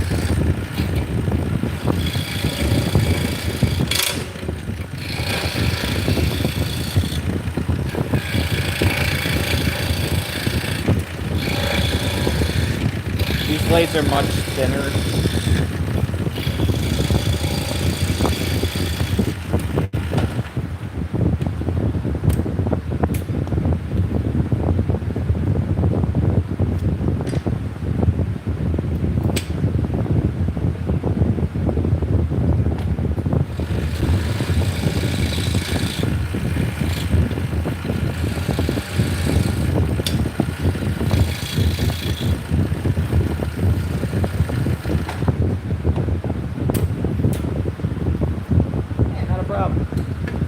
That's why I'm here.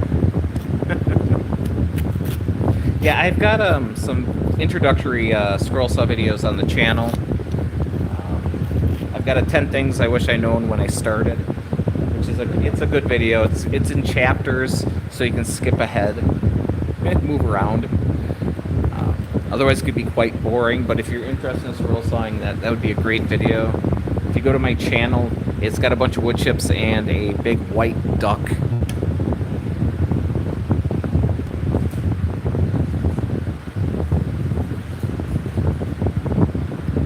And then I got a introductory video to scroll sawing. So if you haven't even, you know, if you're just learning about them, that would be another good video to watch.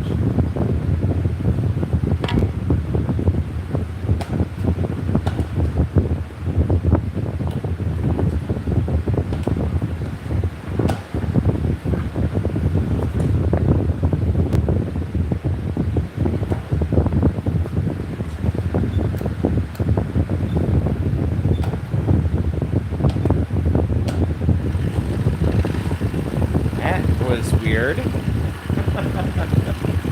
Awesome. I might need to replace the brushes on the saw, on the motor. Or it could be my foot pedal.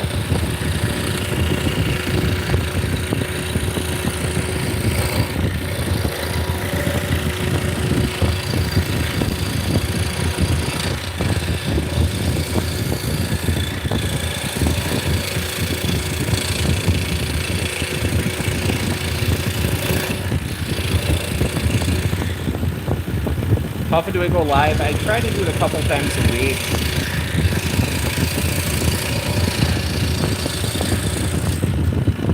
I really don't have a set schedule, so you might want to ring the bell.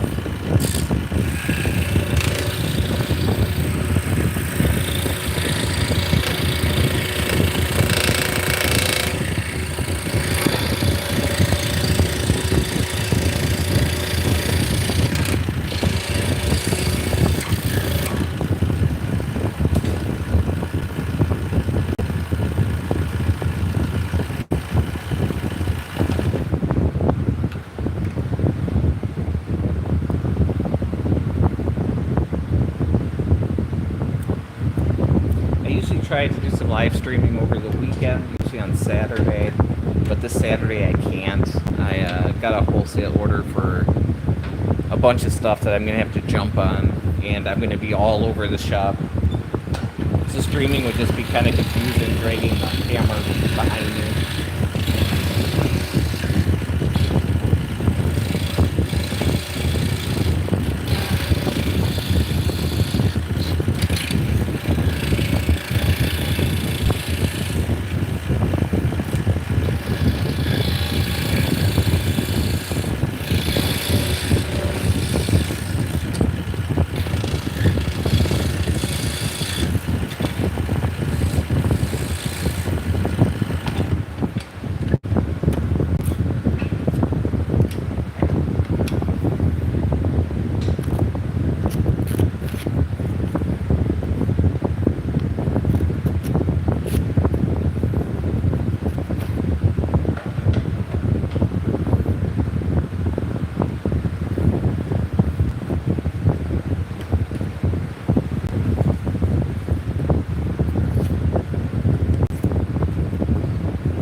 Done with that piece of wood. Now we have so this is African Padouk, and in the center is Purple Heart.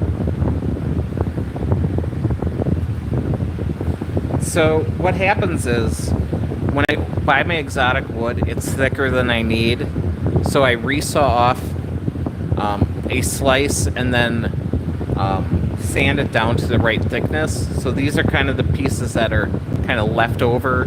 Not really left over, but I'm able to use them for this process. Yeah. These laminations, I mean, without the drum sander, I think I'd be failing.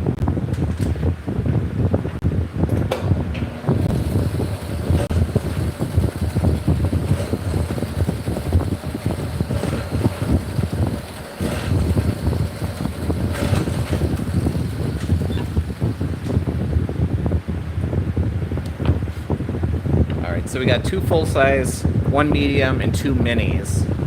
So this piece here is fine, but there's going to be a lot of weight swinging it around, so I'm probably going to cut it into 2 pieces just to make it a little bit lighter.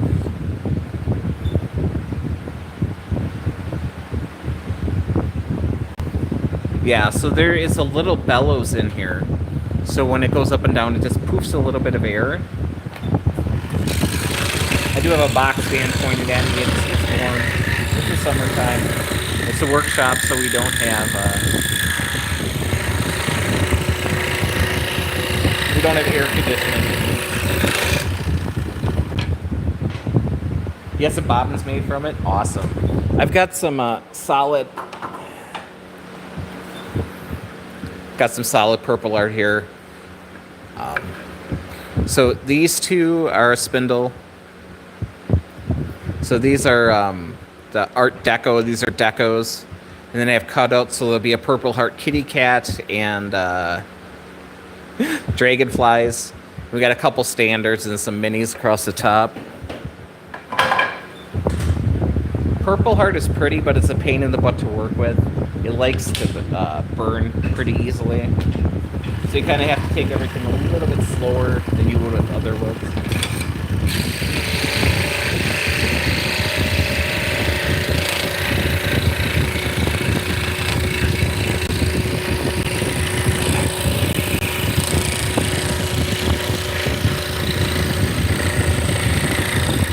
So depending on how thick the wood is, the slices I get off will either be null binding needles or loose sets. And if there's a for that, I can laminate up into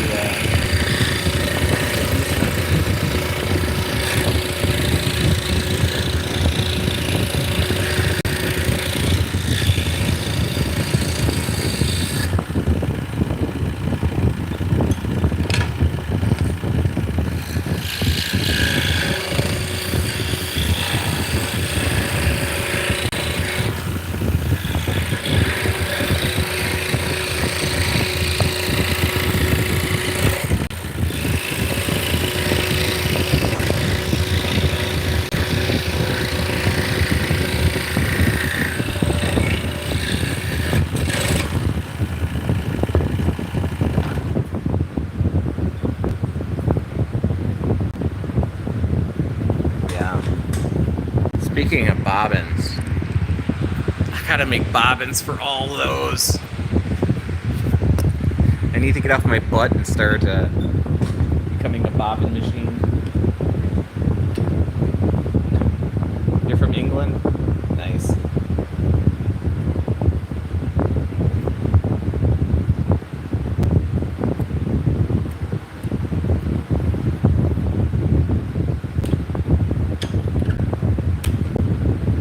So I am just starting to develop my own wheel. It's not going to be out probably for a year.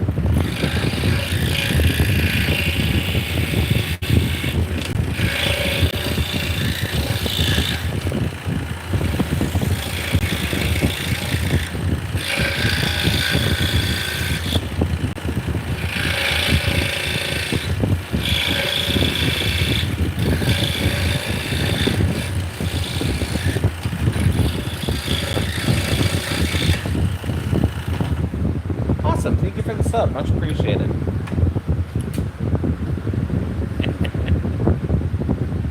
Oh, you missed it. We were just cutting ligamente. Well, this is Vera wood. It's Argentina ligamente.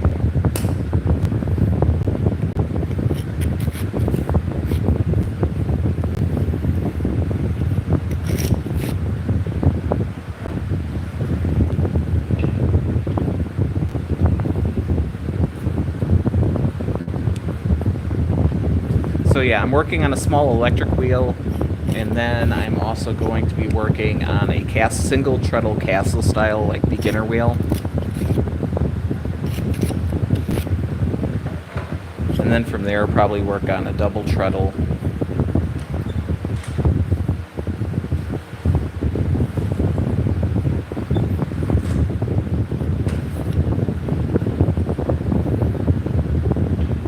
I'm still trying to figure out the propulsion system I want on it. Whether I'm gonna,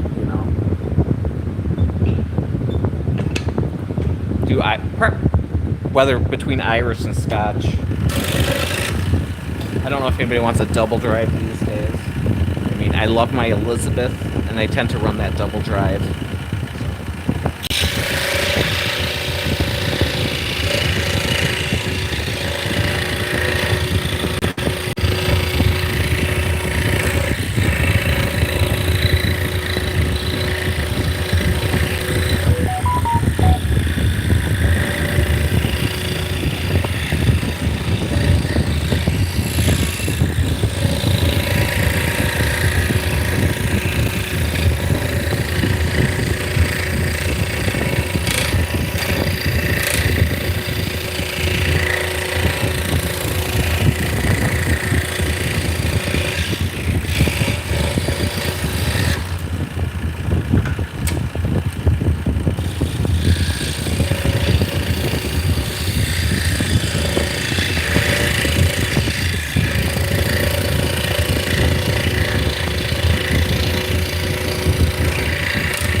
So on the bottom of these spindles, I will laser engrave my company name. And then the wood type is also laser engraved on the bottom. And then on the other side, I have the weight in both metric and imperial.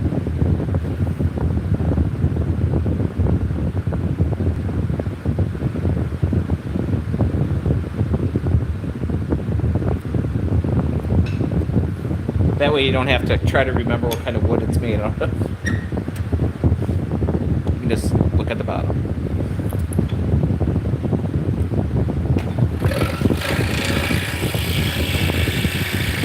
I used to put the weights and my signature on the bottom of paint markers, but eventually it would wear off.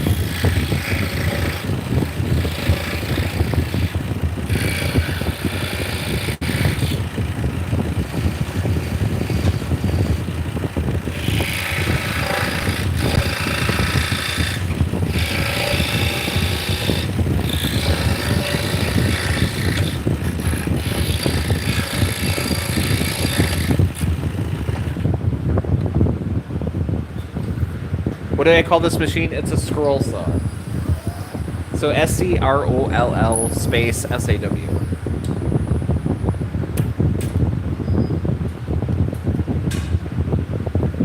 This one is a Pegasus, but if you're just starting out, don't do a search for that. Just do a search for scroll saw. These are more a prosumer saw.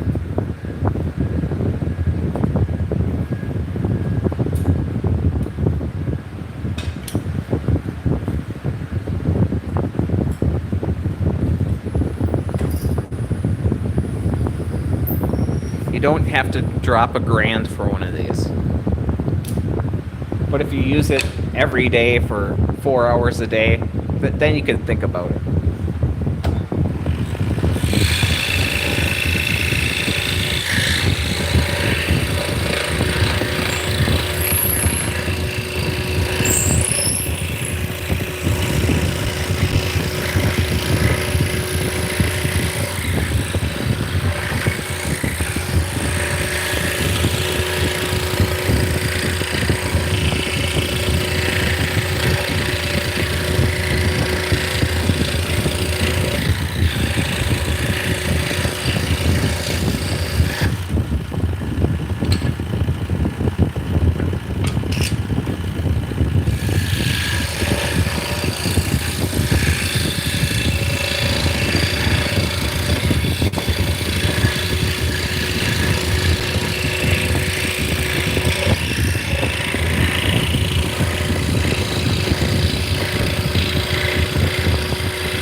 So I use blue painter's tape.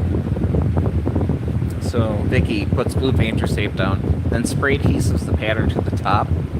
So when we're done, the blue painter's tape is basically a sticker, so we can just peel it off and not have any residual glue on the wood to worry about.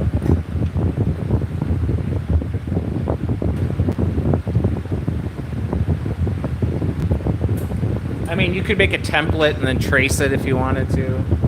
I just prefer a paper template, paper pattern glued on there that I can see. So everyone has a brand new one.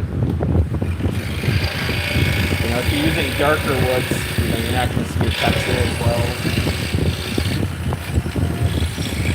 But if I'm drawing these lines on, you know, I'm on white paper.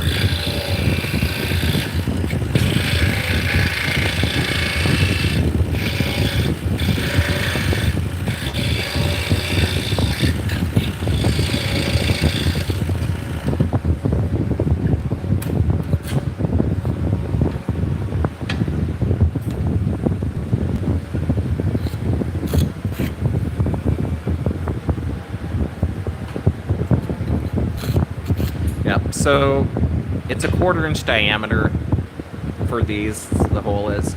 So I'm using a 1/4 inch thick rat-tailed bastard file. I'm really not taking off material for the most part. I'm just making sure that the hole is centered. You don't want to buy something that has to go together in one direction.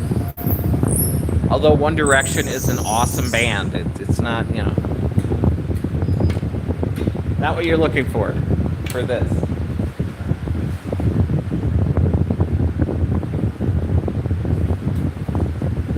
So this is a medium size, so this one gets a 7-inch shaft.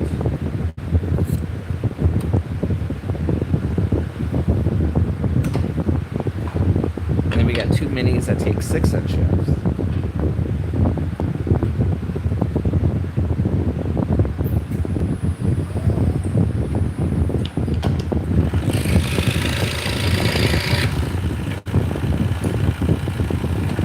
This saw is pitched at an extreme angle. It's sitting at an angle like that. And what that does is, it's low too. I have it set up to be sitting on a office chair. My other saw is higher and flat, and I use a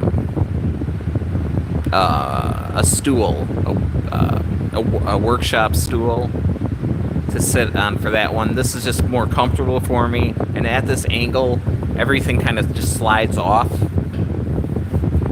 so I can have my elbows on the office chair and still be working on this, just because I spend so much time on the saw. The other one's set up at a height where I can do it standing up as well.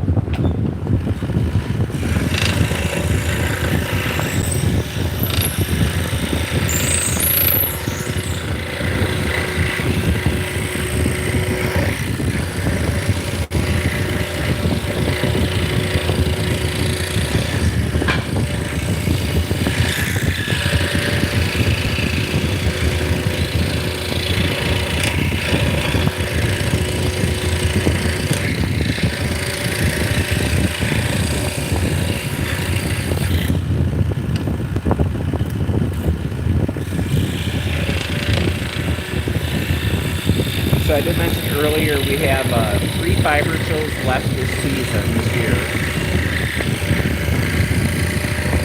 So we're building inventory for those shows right now.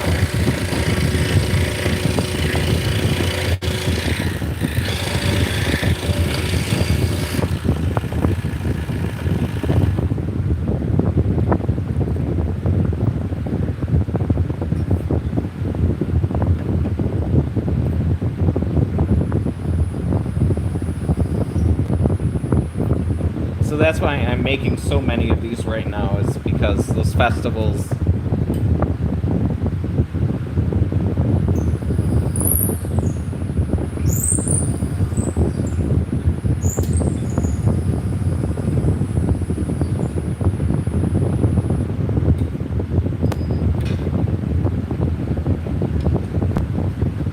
So in a good festival, in a good show, I could sell about a month's worth of inventory in a weekend, a 3-day weekend.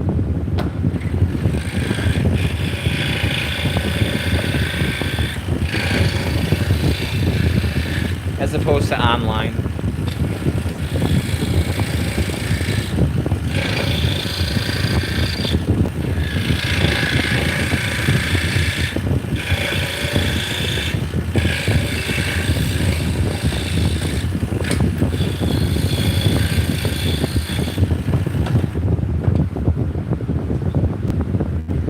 How much per spindle? They tend to be between 20 and 50, depending on the wood and what they are.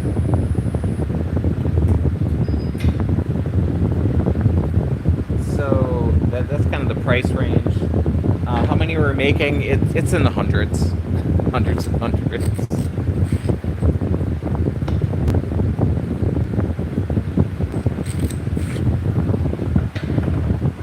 So I like to have more than I think I can sell. Cherry, isn't it? What's that? It's cherry. It is cherry. Okay. This is a scroll saw.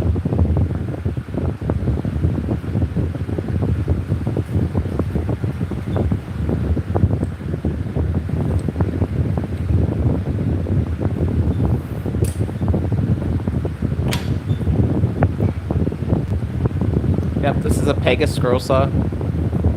It's starting to wear off. The paint's coming off. Pretty soon you won't know what it is.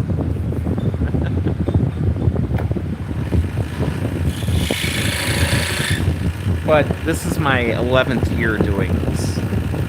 So it's taken me a long time to, build up a reputation.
So Pegasus is a manufacturer of blades.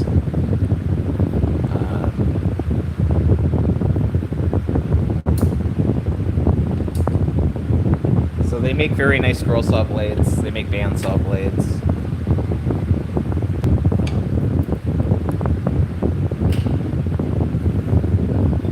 And then they commission a factory in Taiwan to make these.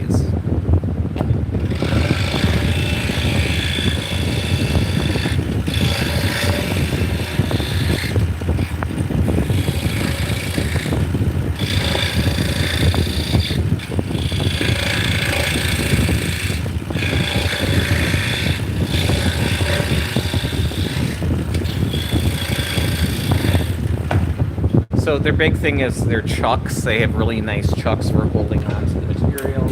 You can actually buy chucks to put on other scroll saws, whether it be DeWalt or Delta. Pretty much any double parallel arm saw. Yeah, cheap one's probably the way to go.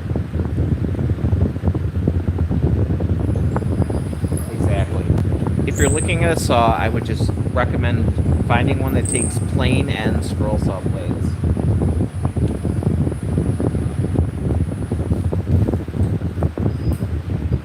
There's two types. There's... Hey, guns!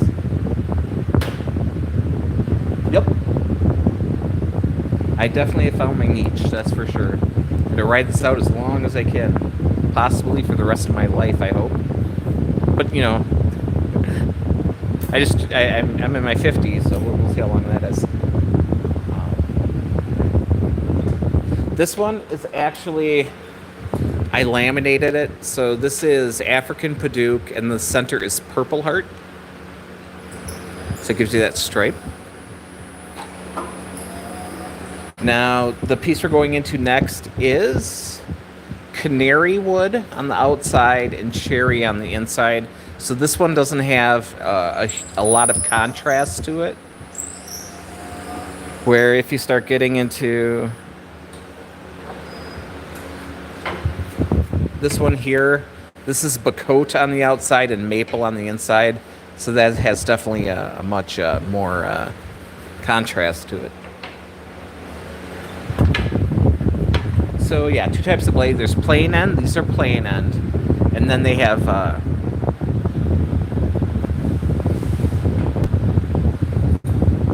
wow, I just lost my train of thought. Pinned end. The ones that have pins on are much wider and bigger blades because they have a physical pin. It looks like that. And then instead of having a chuck that pinches the blade, a lot of them just have a hook. And then it sits in the top, so it would just hook in to clamp. But for those, you can't drill tiny holes to do internal cuts because that pin. A lot of the cheaper saws will have like an adapter, but then you're like attaching this off to the side and then bringing a unit over. If you get one that has a clamp for plain end blades, I think you'll be much better off. Okay, I'll put my my soapbox down. Hey Carol, how's it going? There's just so many people who are disappointed after buying a pin.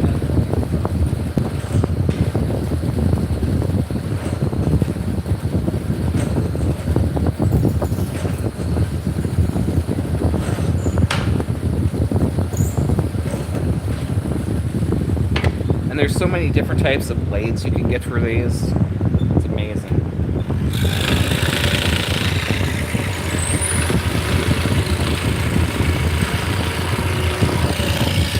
I'm feeling a little resistance on this blade, so we're going to change it out and put a new one on. So clamp.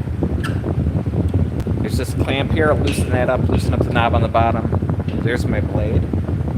Now, I'm just going to stick it over here for now. Eventually, I will more than likely throw it away or use it to cut sandpaper with.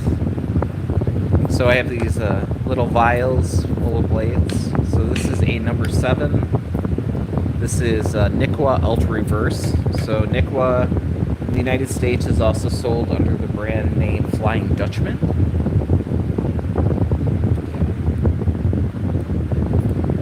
Yep, it's like a powered jigsaw, except for it's clamped on the top and the bottom.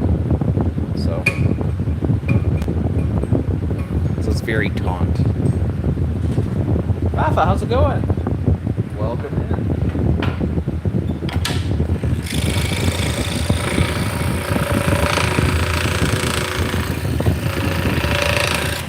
So the tensioning of the blade, it has a cam on the front. A lot of the smaller, less expensive saws will have just a knob on the back. This one has a knob on the back too, but you have to reach over and tighten it.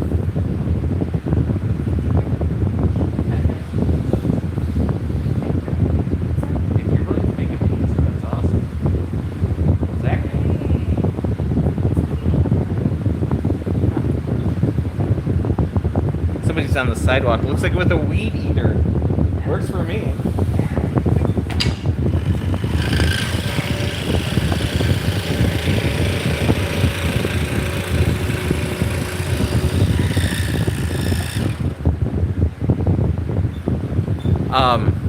Yeah, I've been using the scroll saw. My dad brought one home when I was 12. So I've been doing this since about 1987. Not full-time, obviously. I've been using scroll saw a lot since about 2008. I kind of found girls in the middle there. You just finished turning a pen and now you want to apply wax, but you're not sure how much to add. Well, with the wax, you're going to apply it and then you're going to buff it off.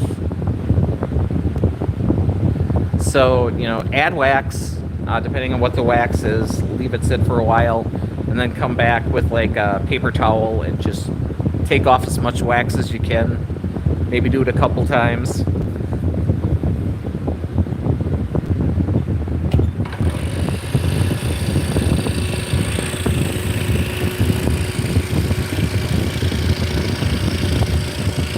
I tend to do CA finishes, super glue finishes on my pens. But there's a lot to that as well.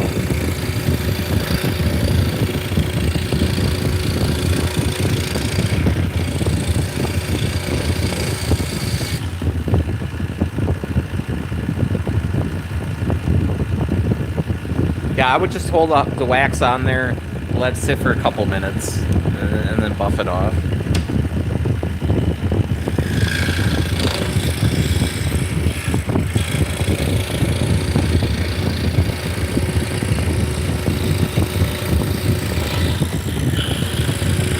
Or you can do a quick search on Google.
I need to order some pen kits. I have not made pens in a while. I'm almost out. Usually when I go to shows, I'll throw like, well, I've got a little holder that holds like 6 of them, and I'll just throw 6 out. They look okay in the booth. I sell a couple a show. It's not really my primary thing, but some people, you know, will see them and be like, hey, I sell my slim lines for like $20. So if you find the right person, they'll buy 2 or 3.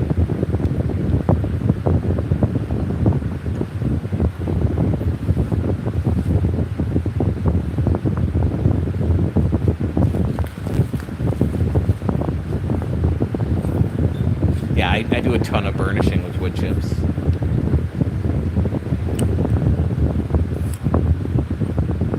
Alright, so this canary wood, once you get a finish on it, it'll pop. It'll bring out these kind of purples that are in here.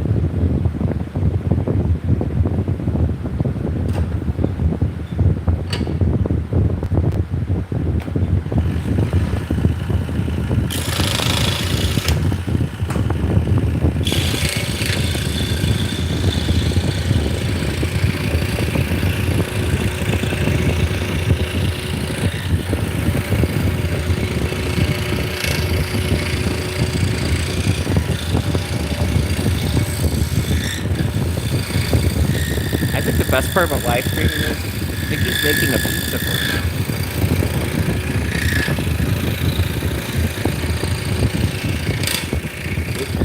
me. If I wasn't live streaming, I'd have to make it myself.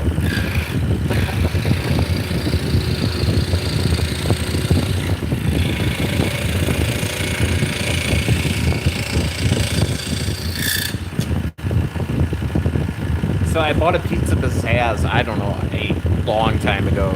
Like 20 years ago. And it's still kicking. I have it at the workshop. We use it to make pizzas because we don't have an oven here. Beautiful. And it doesn't pop the breakers like normal rectangular pizza extensions.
We're having some freezer pops with electrolytes.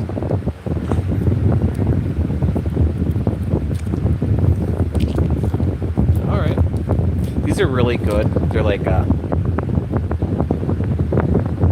made with like grape juice, so no added sugar, but it's all like fruit juices, so it's a ton of sugar.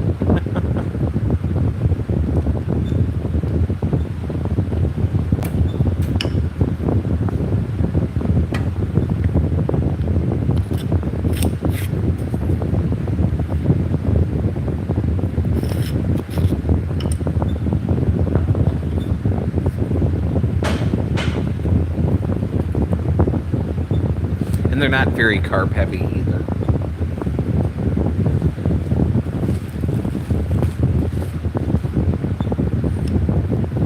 They have electrolytes that plants crave.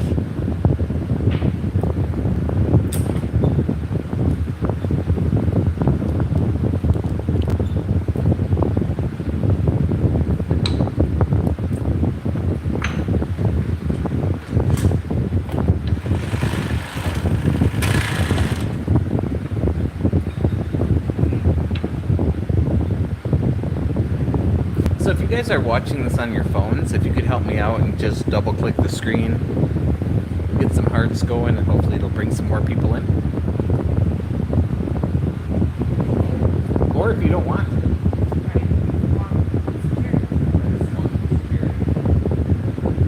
I can always cut it down.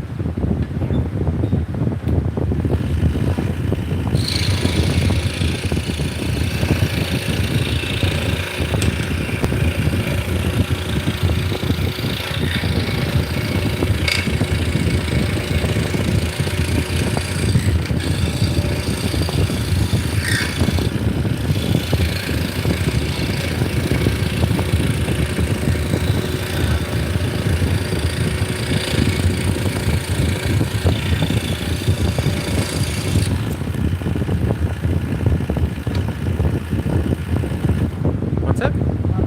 I know, they're great. They're expensive, but they're good.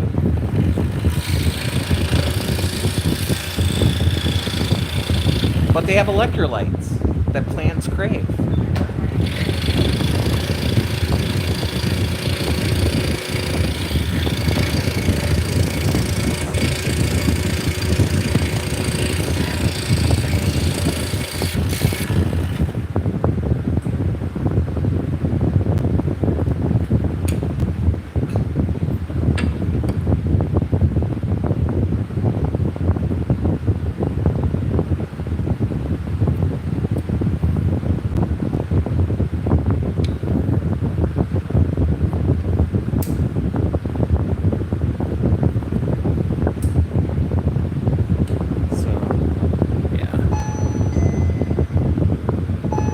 So yeah, it's both canary wood. It's just a different tone, different hue.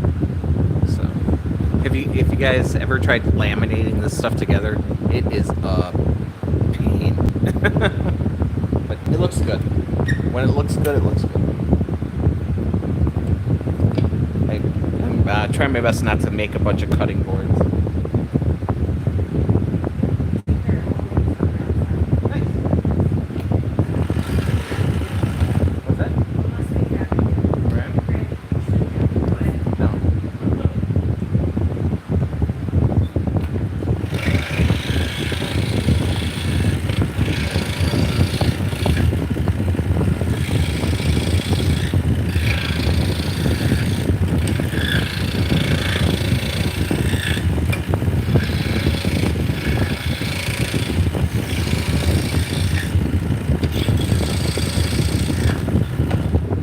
So our workshop is, we're in a little town, and our workshop is on the old Main Street. So there was we got a sidewalk, and then there's kind of bricks that go out for like, I don't know, 7-8 feet. So you got like a buffer, and there's weeds growing up, and I was like, yeah, I need to bring the weed whacker, bring them down. But the city actually came and just cut them off. So yeah, we're on a main street that is pretty much, there's no businesses left per se. There's a bar a couple doors down. My workshop next to us, there is another woodworker who does mantles. Originally he had both buildings, and they cut it down to one. So anytime I start trying to record a video or whatever, he'll start using his chop saw. There's all these chop saws.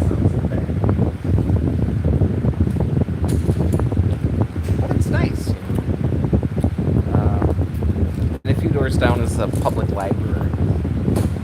That's pretty much the only foot traffic. You would agree with that, right? Primarily the only foot traffic we have is people going to the library, Yeah. or walking to the bar.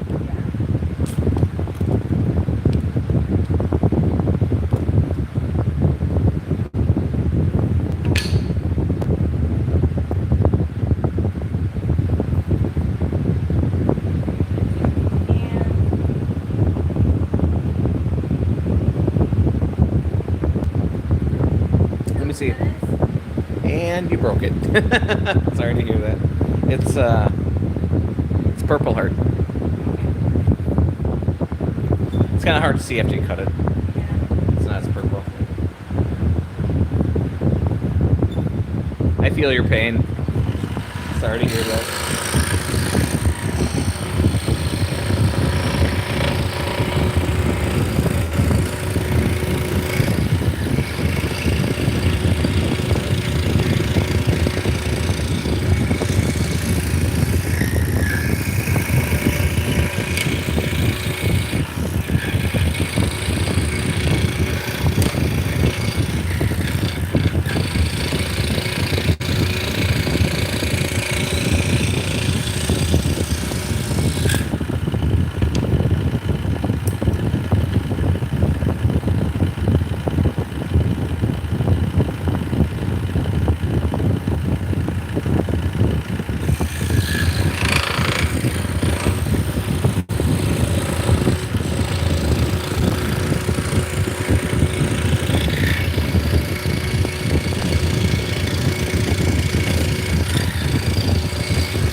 Yeah, so the ones that I laminate, they're one of those things where once they're gone, they're gone.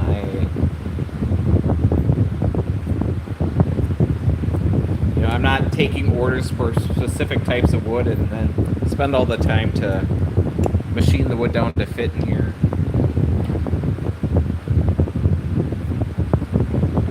That being said, I probably have enough different wood combinations to make a couple hundred yet after these. Maybe 100. Yeah, have a good one.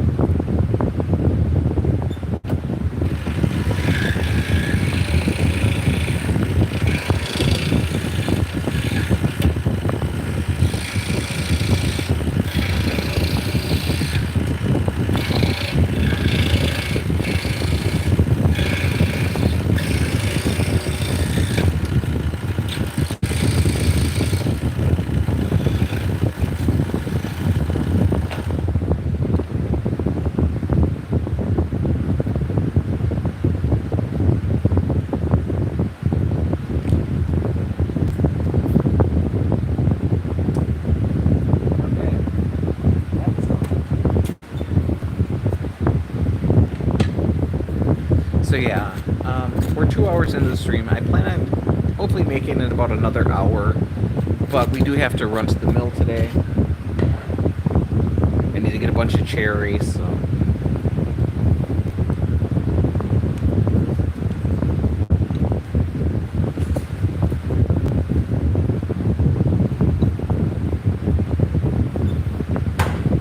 Right, then we have 2 mini gliders.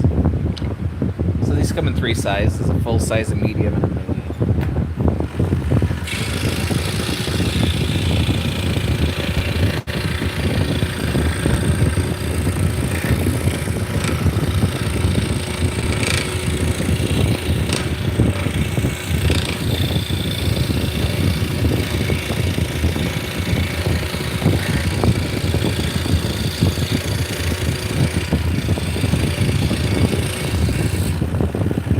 So I'm cutting canary wood, and it smells like a combination of like sweet tarts and like buttered popcorn. It smells amazing.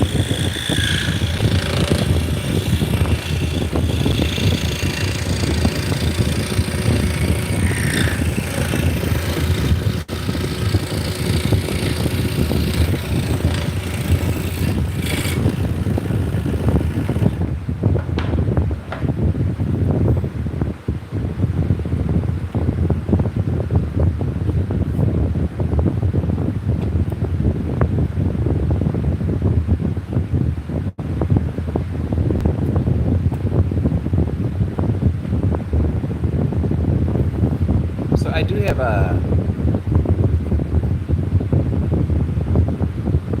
so I'm watching the chat on a computer monitor. I'm not looking at the phone.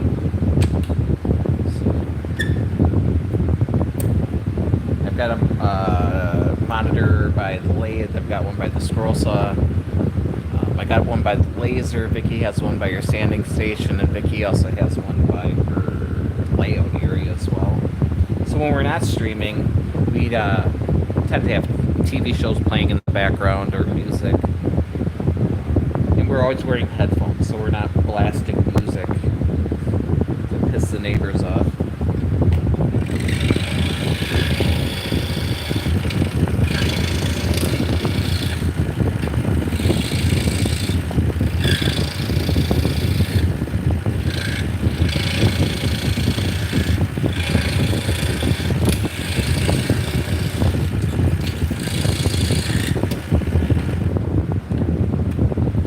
It definitely helps when we're live streaming, especially if I'm using like Streamlabs OBS.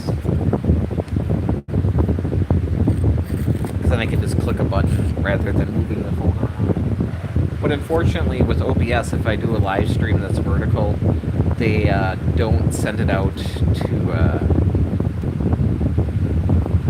the phones.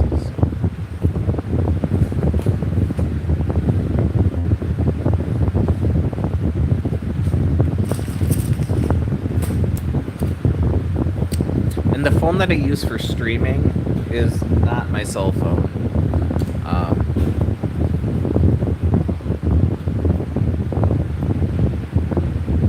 When not OBS, I am just using a cell phone right now. I'm just streaming on a phone. And it was just a prepaid phone that I bought at closeout. It was on clearance at Walmart. It's like a Samsung Galaxy, I don't even know the number, like 13 or something. That way I still have my cell phone in case I get a message or whatever, it doesn't kick it off. So as far as the streaming softwares I use, I use normal OBS for recording content.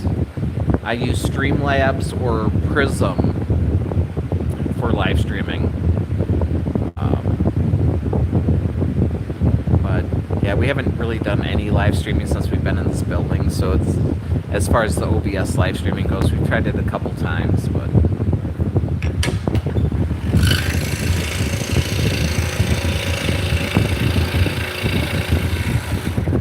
so I use a plugin with the OBS that allows me to capture all my cameras full screen. So when I go to edit, I have full screen of different angles. So if I click record at the same time for all of them, which I do, you hit one button, it starts the stream up. I can just sync them all together in one big block and then just enable or disable different clips or embed clips on top of each other.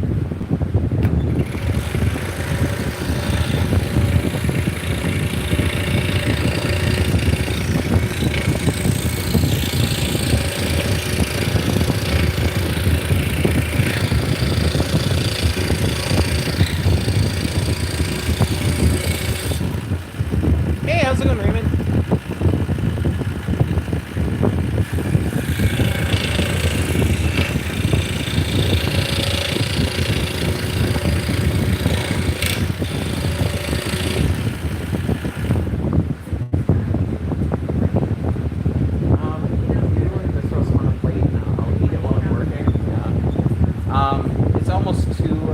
I know we want to get out of here before 3. So I'll just keep working. And I appreciate it that you made the pizza. Thank you, honey.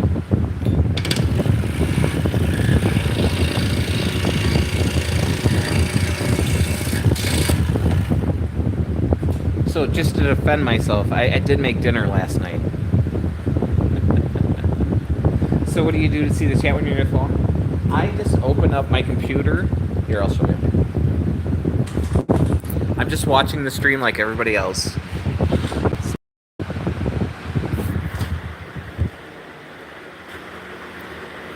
So, yeah, this is my main recording and streaming computer.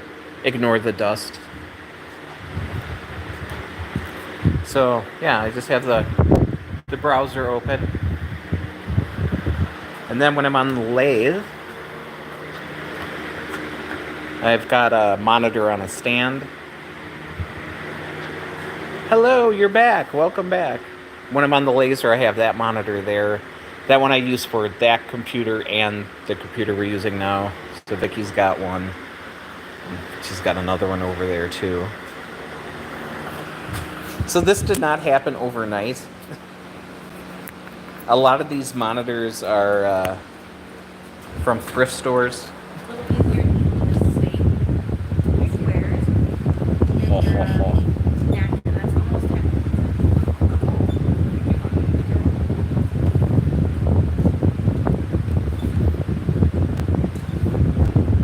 You just had lunch? I'm going to have lunch now and I'm going to keep working.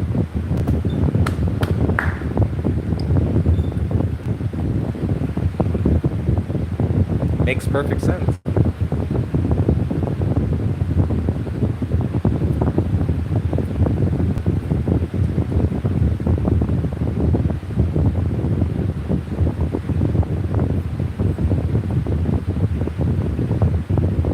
Yeah, so I made dinner last night. I made steaks and I cut up some portobello mushrooms and some white onions and asparagus. And I made bacon for the previous breakfast, so I used bacon grease for searing the steak. It was amazing. Went to P.F. Chang's. Very nice. I like it. We don't have one near us.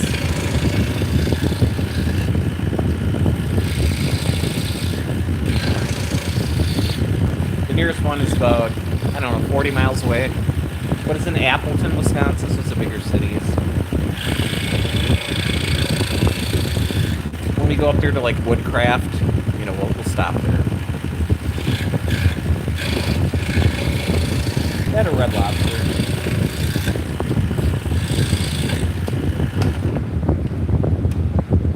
Oh. You know, I'm tempted. I'm like this close to getting a shop cat. We got 2 cats at home, but they're not adventure cats. They don't like I tried bringing one here one time, and it was not happy. And I don't want to piss this cat off for, you know, weeks until he gets used to it. So.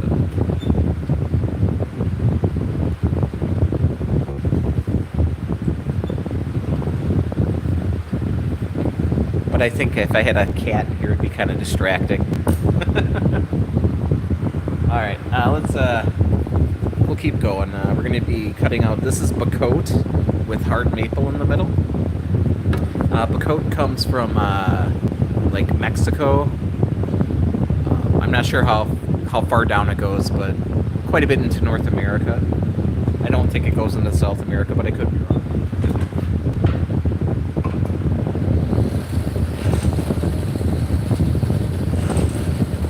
Is it growing in Belize? I have no idea.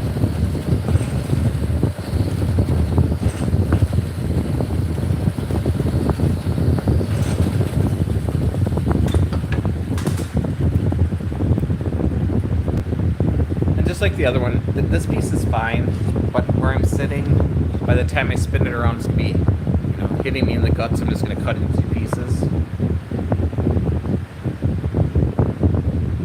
You said a cat like that, we just lay in the back of your neck in the shop, right?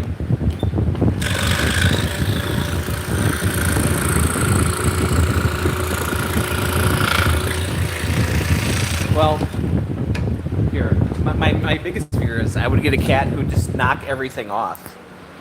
So, if you come over, so, you know, these are all waiting for sanding. And if we had a cat, I'm scared that he would just come over here and just start knocking all this stuff off. And we don't want that. Pickle Rick.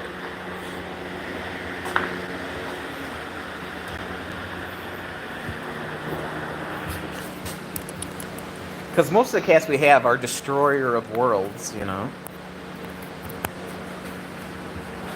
And then coming home smelling like a different cat. Oh, yeah. Sleeping cats. She's snoring nice.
Yeah, enjoy her as much as you can right now.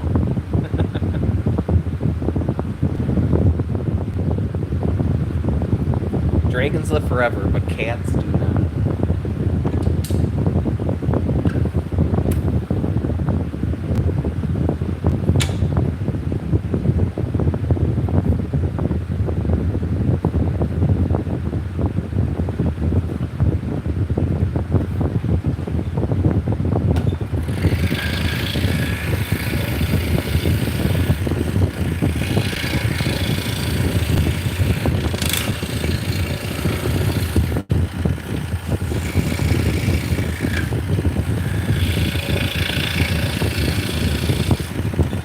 What's that? Oh, that'd be a good idea. When she was younger, she chewed on your dad's ankles. So she was literally an ankle biter.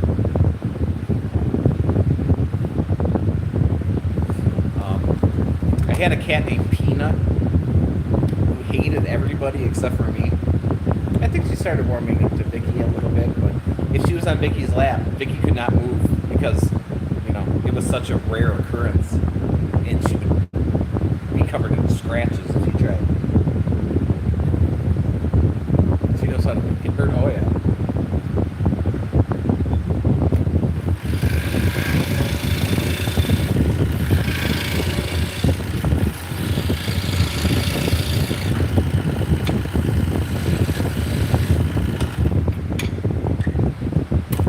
Yeah, Peanut used to always, she wanted to always sleep between my legs. And I roll around in my sleep. It was like the worst place to sleep. But yeah, when me and my ex split up, the ex left the cat. Yeah, which is fine by me. It's my cat. Yeah, she helped me out. She was my buddy. She kept me going. And then, I eventually gave her to my daughter, and she passed like a month after I gave it to her. So.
Now I'm full of anticipation.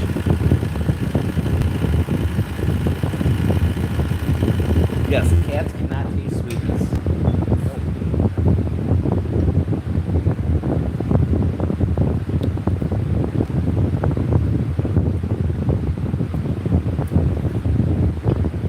Yeah, our Luna, she's a year old now, but when she was a kid, and that's a picture. She likes butternut squash.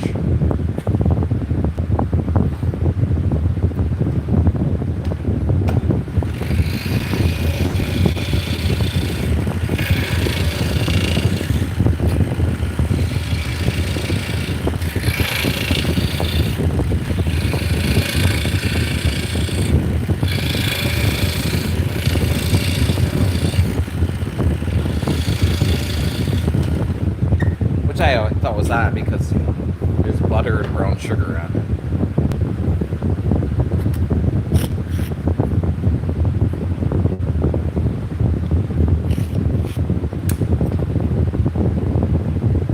Yeah, that's crazy loud.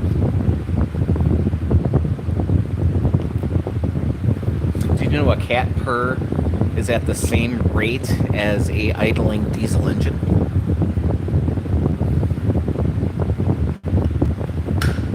So, when somebody says their engine purrs, yeah, it kind of does.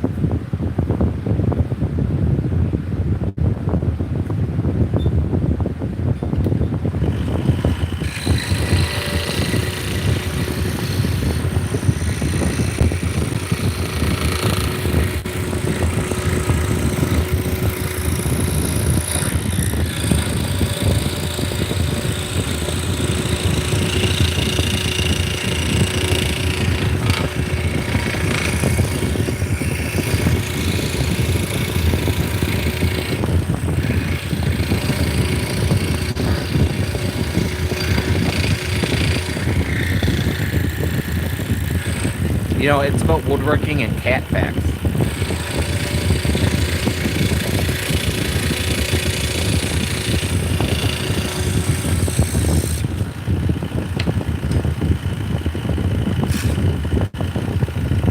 And cat purrs will help you heal.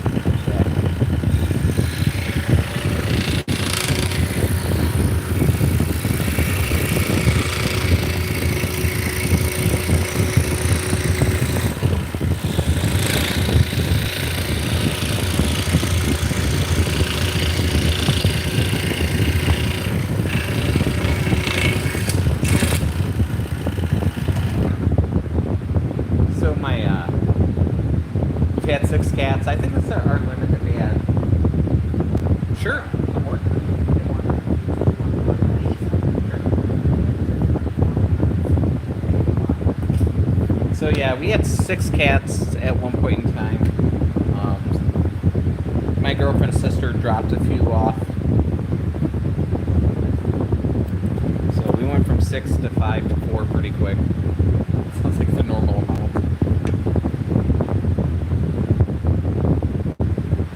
We have 2 now. 2's good. So my older cat, my big boy, he's like 15 pounds at least. He knows how to sit. So he sits on command. Where Luna, the little girl, she has not figured that out yet.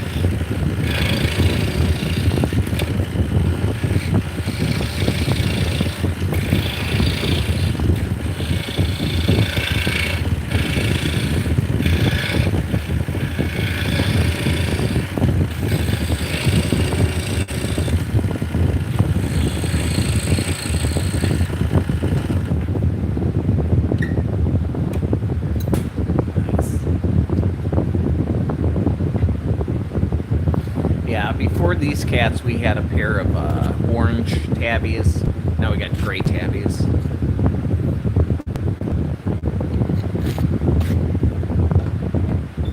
They should have been named normal.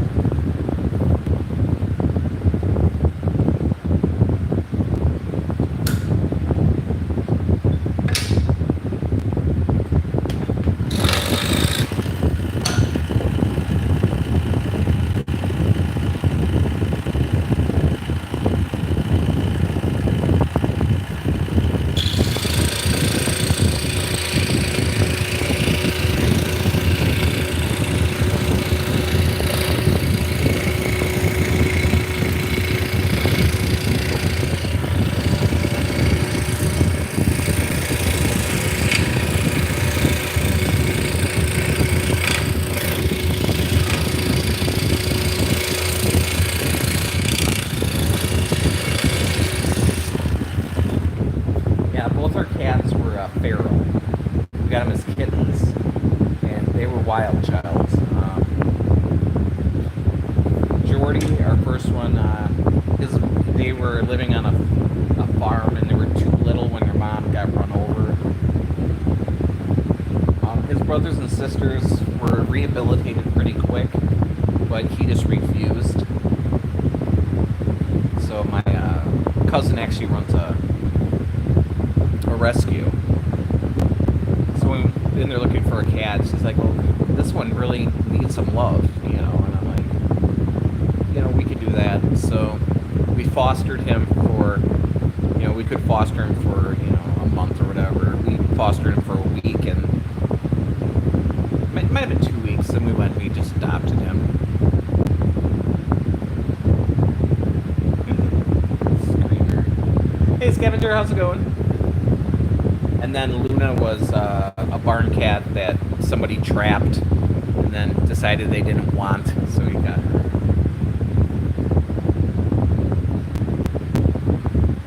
Yeah, that should be about it. Now, don't be tempted to use steel wool to buff it out. You don't want to use steel wool on the lathe ever.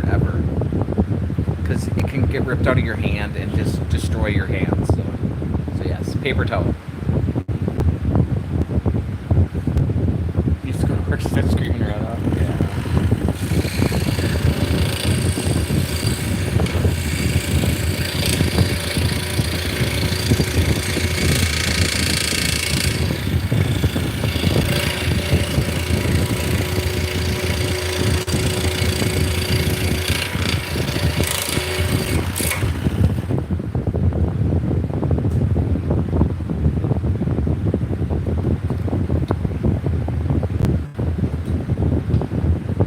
I saw Adam Savage use steel wool on something years ago. I'm like, what are you doing? No.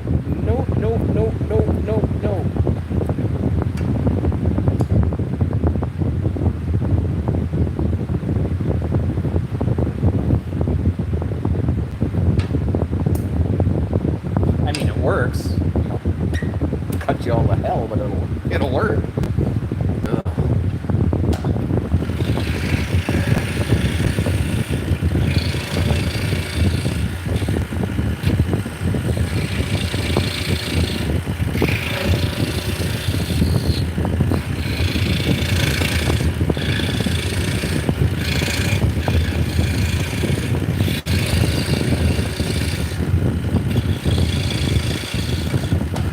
I use a lot of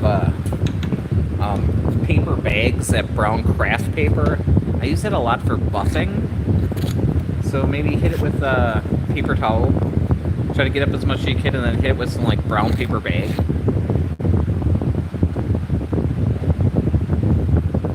Just put a paw over her face. Hush!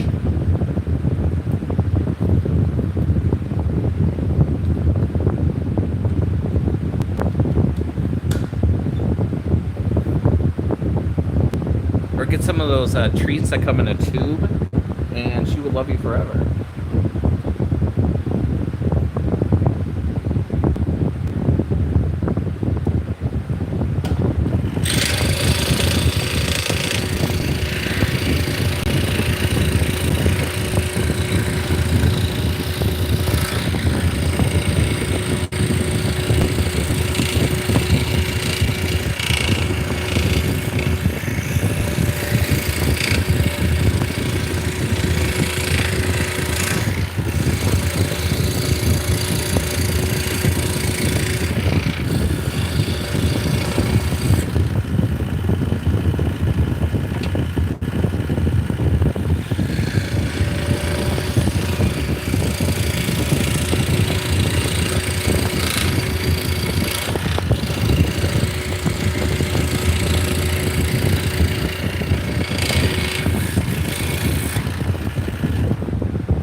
So we are hanging out on the squirrel side. We're cutting out Turkish spindles right now.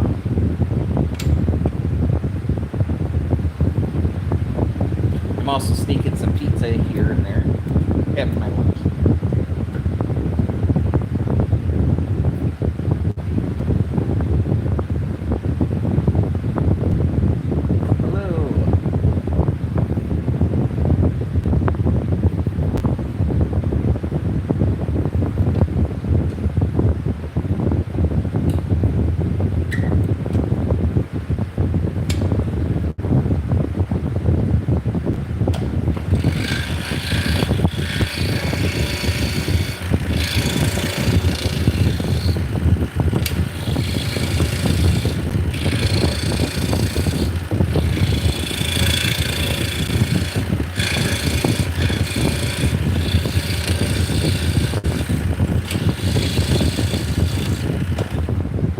how's it going?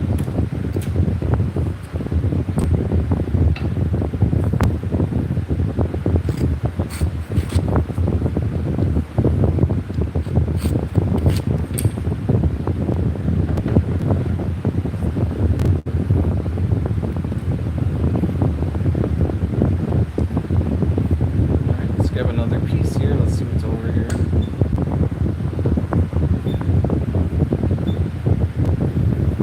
So this is canary wood on the outside, and then inside is African Padouk.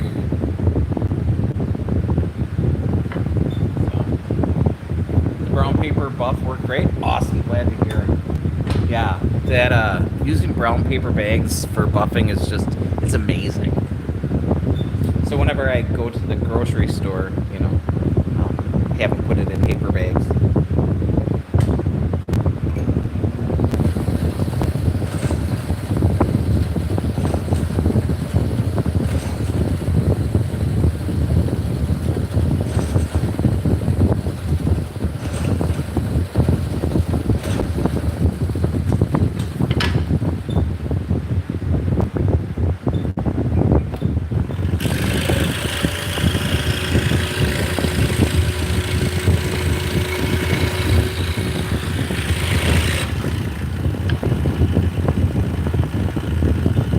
How's it going? Welcome in.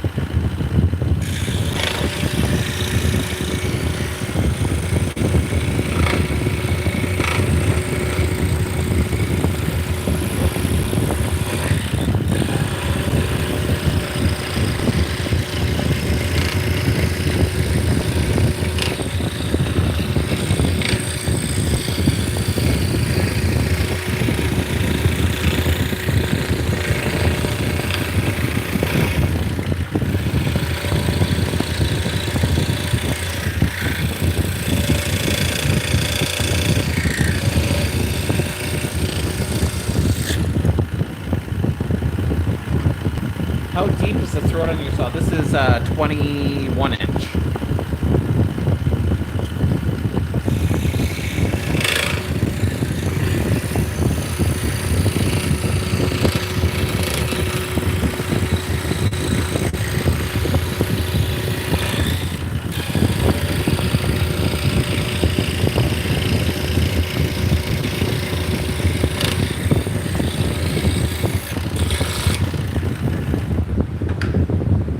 And then the bower is 22 inches. So that's the throat depth. That's from the blade to the back of the saw. So you can cut 21 inches and then it'll hit the back of the saw. I tend to make smaller things.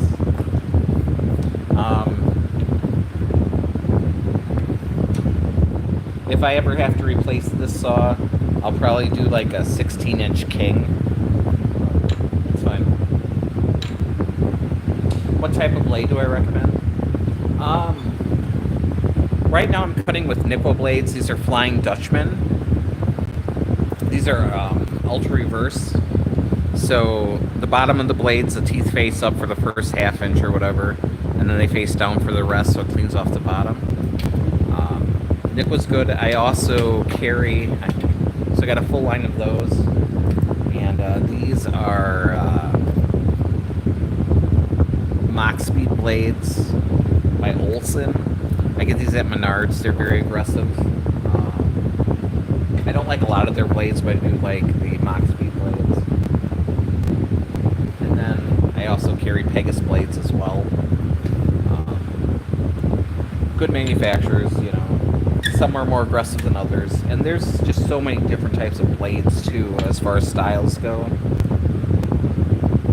So I prefer a modified geometry blade with a reverse tooth. That's a personal preference. Ah, I hear ya. Yeah, have a good day. I'll catch you next time. Doesn't leave a smooth finish. Yeah. So that's right off the saw. You can see the light glistening off it. Very, very limited sanding on these.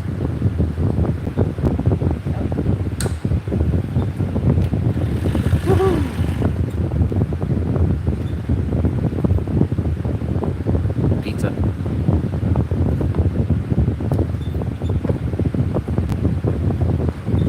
So I'm cutting exotic hardwoods.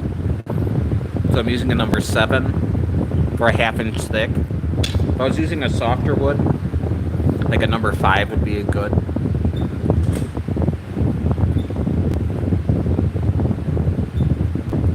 It'll work.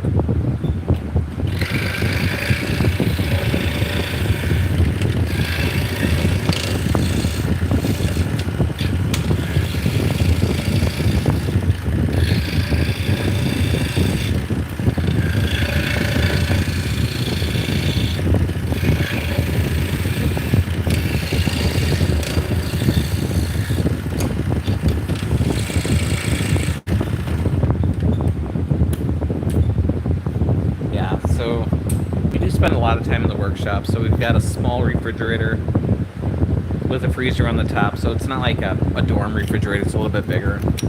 But we have an air fryer, a microwave, hot plate, pizza pizzazz, and a hot plate. I mean, so I'm not gonna be making meatloaf in here, but we do quite a bit of cooking in here.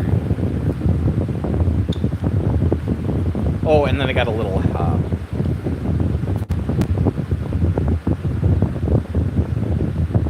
water boiler thing. I can't think of what it's called. A hot pot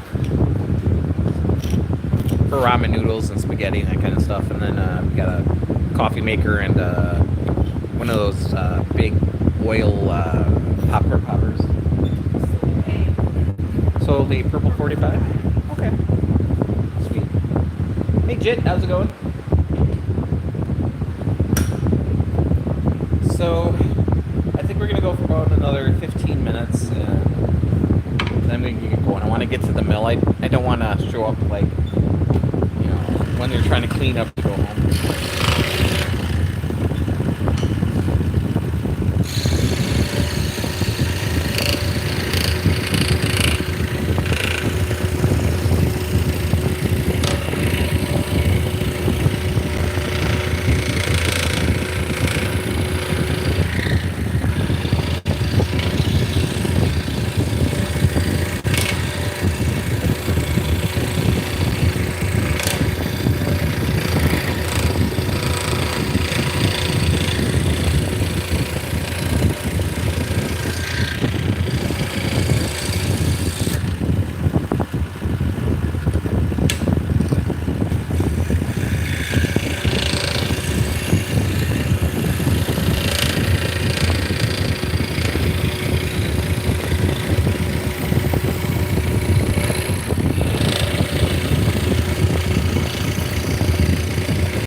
So we use blue painter's tape, and then we use spray adhesive and glue the pattern, which we print out on the computer, just on top. That way you just peel it off, and then we don't have any sticky residue on it.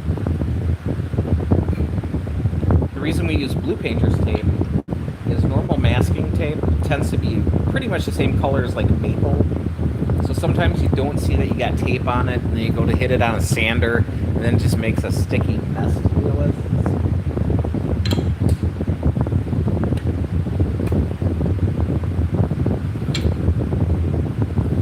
Yeah, blue painter's tape is not cheap, but it does a better job.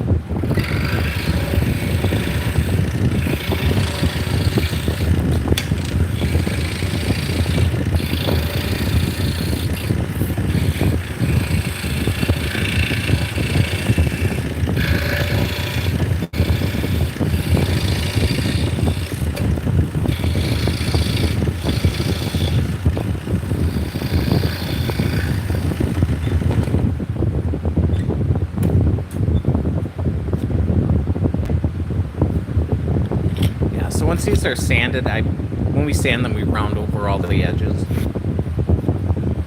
Once you get a finish on these, they're just going to be gorgeous. So this is red hard, not Paduke. This stuff is red hard. So this will become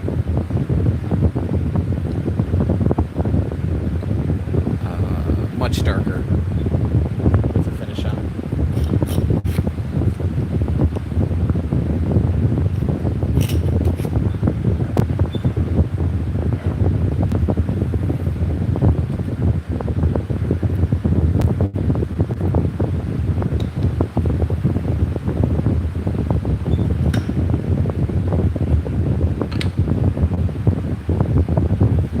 These are Turkish drop spindles that are used to spin yarn.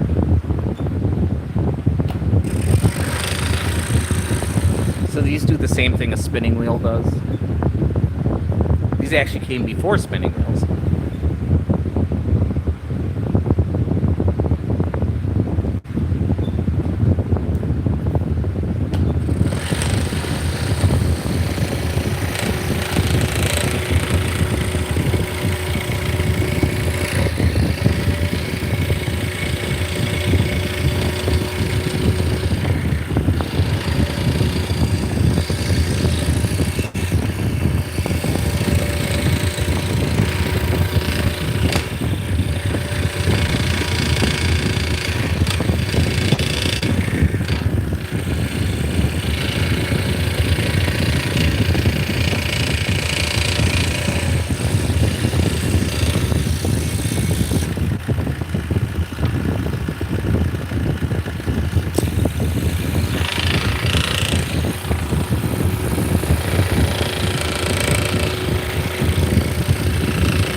So we've been using spindles since at least Neolithic times.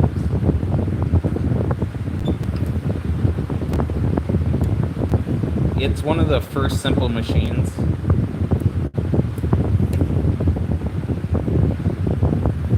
Clearly, obviously, they would not have looked like this, but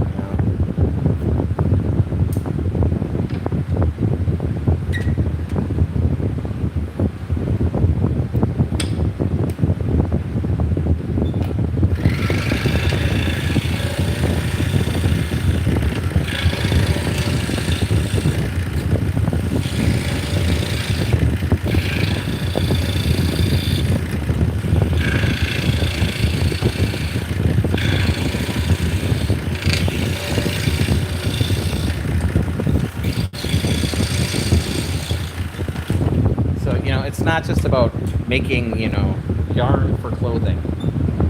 You're also going to be making sails for ships, nets to catch fish, baskets to carry things around.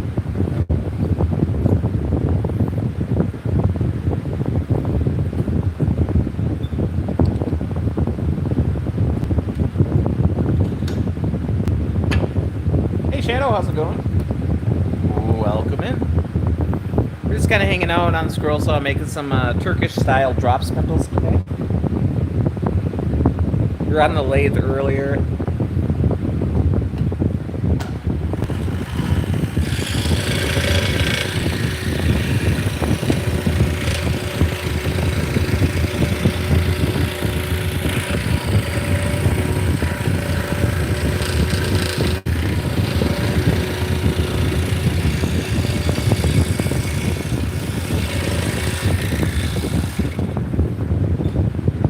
No, this is a flat blade. It only cuts in this single direction. These are number 7 Nikwa blades, Flying Dutchman.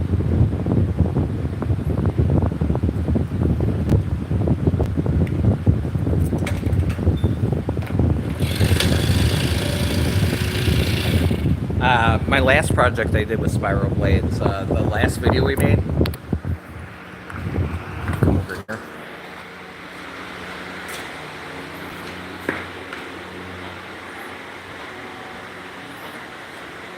I'm not sure what that is. Yes, very thin and narrow. So this anti-disestablishmentarianism sign is cut out of one big chunk of willow, and it's 5 foot 3 inches in width. So I made a video demonstrating how spiral blades can get you out of a pinch at times. Don't worry. So. That's not all I need. I just called and got a guaranteed full fight.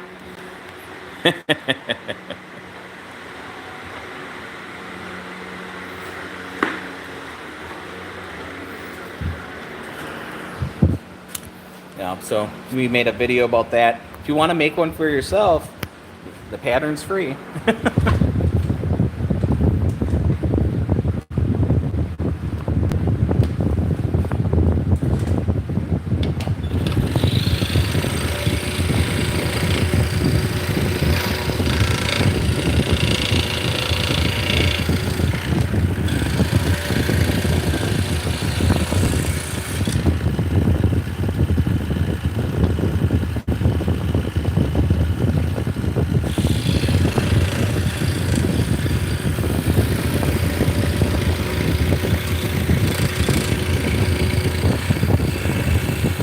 Well, it's either that or supercalifragilisticexpialidocious. I thought that would kind of sound atrocious.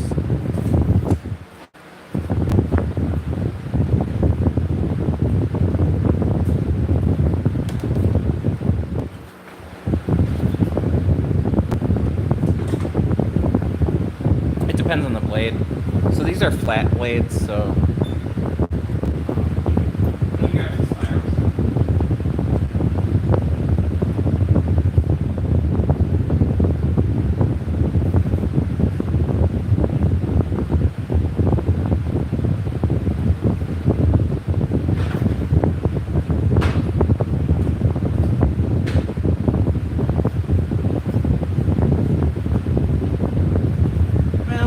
It depends, you know, they make a lot of different sizes.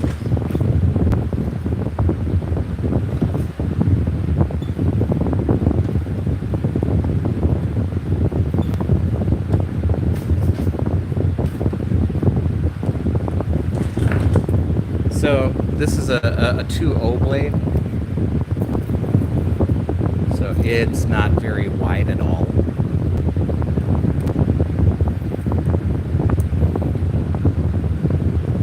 So 0.39 millimeter.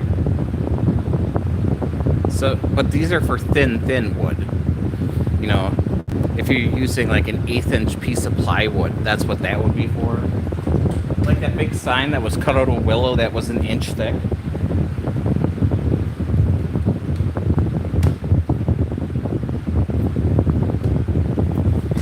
I believe for that I used a number 5 blade. No, that's a flat blade. Oh, it's over there. I'll just grab it.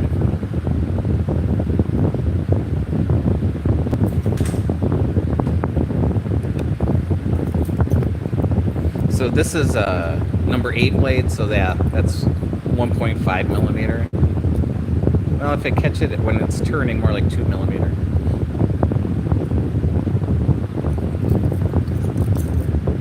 I mean, you could get a big.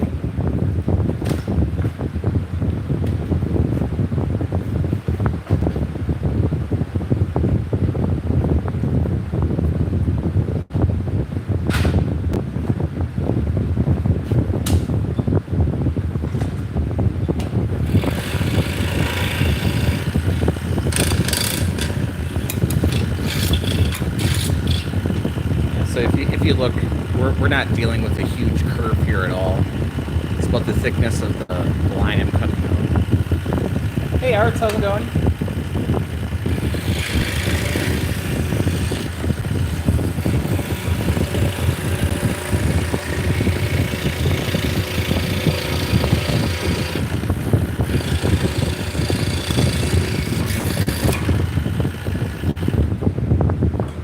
Yeah, they're perfect for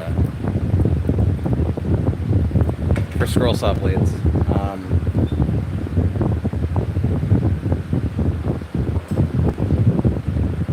So these are the original caps that came with them, and over the years, you know, they just don't stand very well. So I 3D printed some caps out of TPU, and they're flat on the top, so I can write the number on them. So, yeah. And this saw has a holder built in. So, well, if you put it in the holder rather than dropping it on the floor, Jesus, like so. And it's got on both sides, so you can have a dozen blades sitting right here.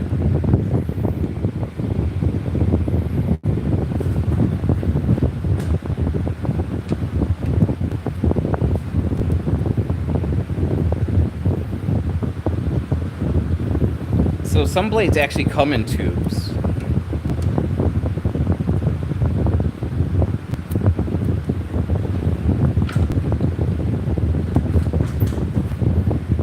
So the PS wood machines come in tubes, but they're too big to fit in the saw. So you think they would have designed the two to work together?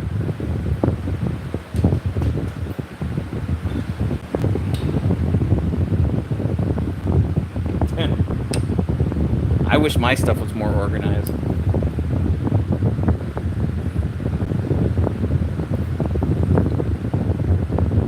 So yeah, that was a big step for me, was getting the test tube and then the big test tube holder. I mean, all of these are different.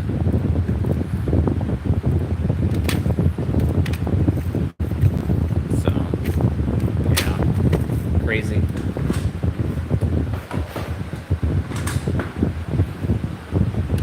And sometimes fingers don't cooperate. That's true.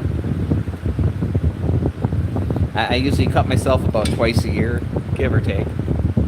Usually I'm pushing on something and the wood will break or the blade will break and start tattooing my hand.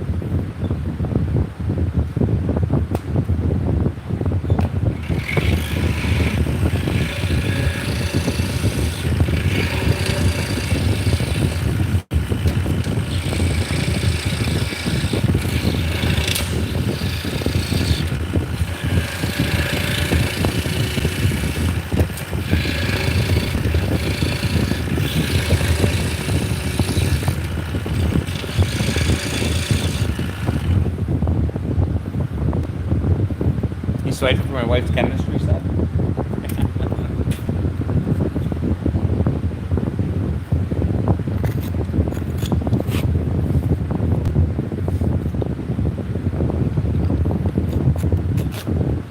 You gotta be careful about my wife. She's got a degree in forensic science. So I'm not saying she's gonna kill me, but if she does, she'll probably get away with it. So we're extra nice to her.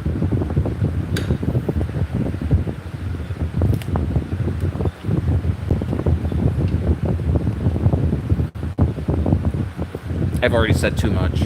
Mohammed, how's it going? Welcome in.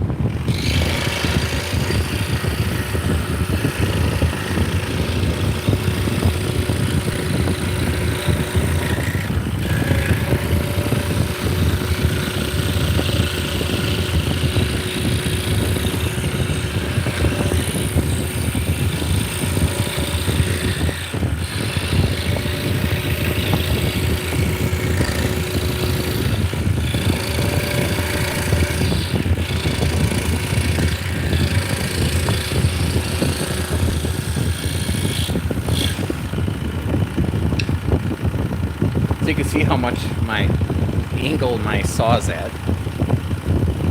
It's kind of nice. Everything just kind of slides down.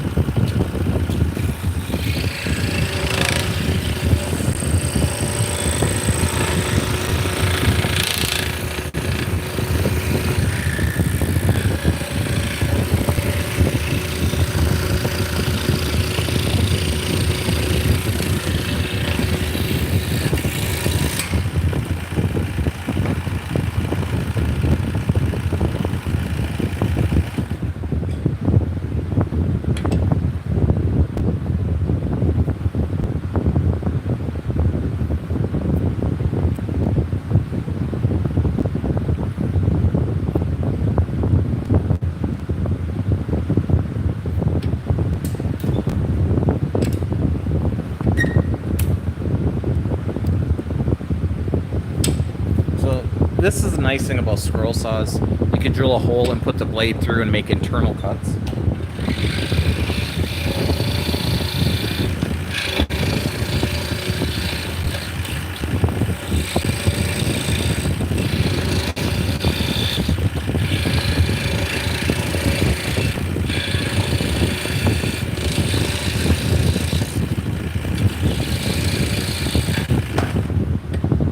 And I am running my saw off a foot pedal. There's an on and off switch right there, but I don't want to wear out that on and off switch. By using a foot pedal, you can be able to have two hands on your work when you start and stop your saw.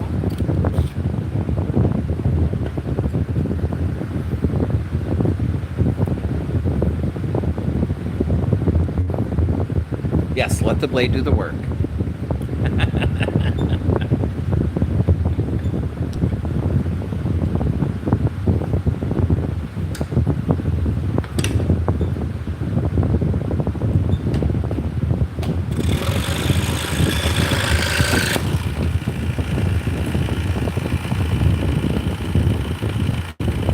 I'm sorry, you only speak English.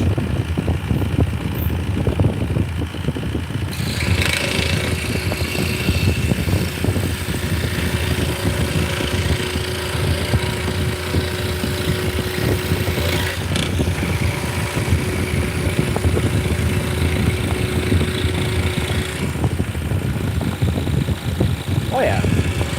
When you first start on the scroll saw, you're gonna break a lot of blades.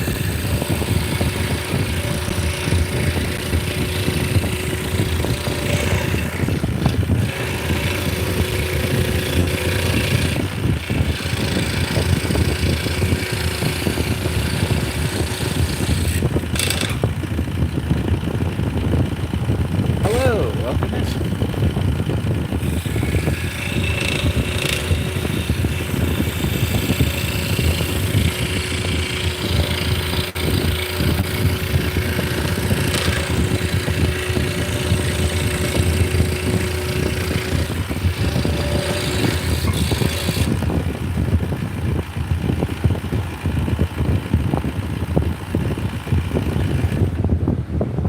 Yeah, blades break. There's nothing you can really do about it.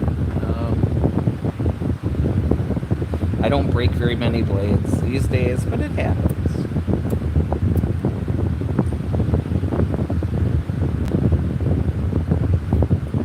And if the blades start breaking, then I start testing other blades that came with them to see if they just have a bad temper to them. If you ever get a splinter, use a pair of pliers. I actually have tweezers here, just in case. I don't get a lot of splinters from doing this type of work, but when I'm working with rough lumber is when I tend to pick up splinters. So once the stuff is planed or sent through the sander, it's not too much of an issue.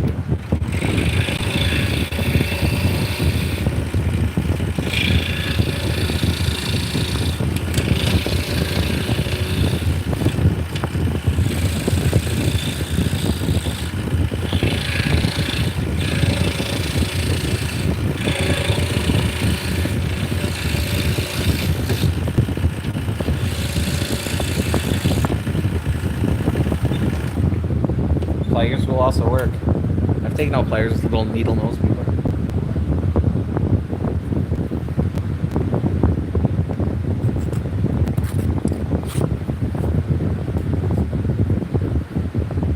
Yeah, in our bathroom in the medicine cabinet, we've got some tweezers just for that and some fingernail clippers.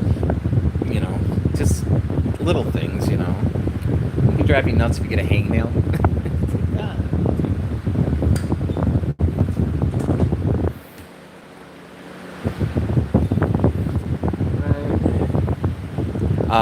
We're going to cut out some of these, but I do have to get going pretty quick. So this one is leopard wood. So that's why it's got these like spots on it. And then there's purple heart, and then there is Paduke on the center. So there's 3 different woods on this one.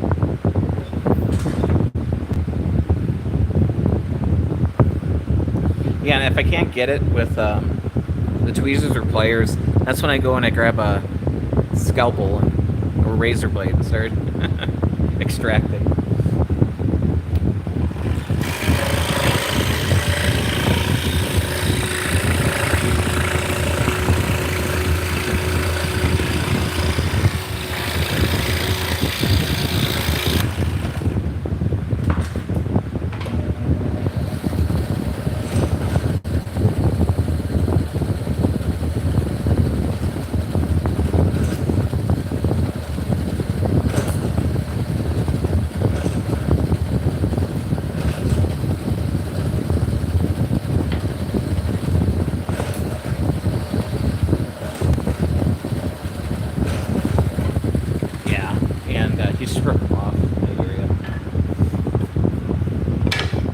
I keep my nails. I try to keep my nails very trimmed, very short. When you start getting length, you'll bump into something and they'll rip on you.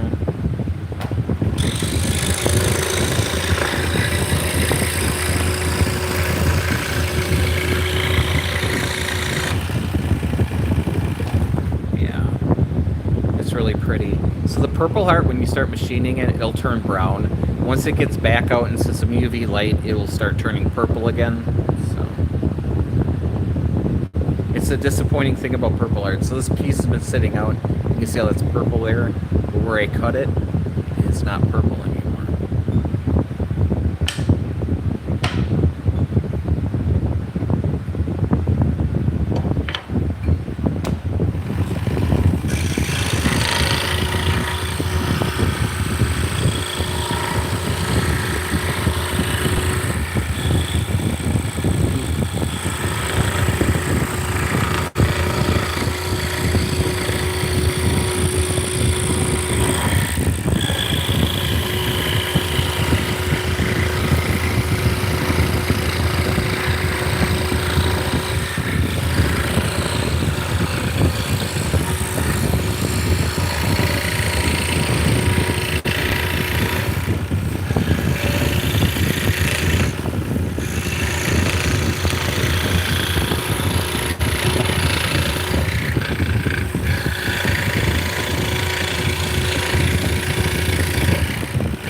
Yeah, I've got stims, so yeah, I tend to pick at my thumbs there. I'm trying my best to let them clear up, but yeah, I do it subconsciously. I don't realize I'm doing it.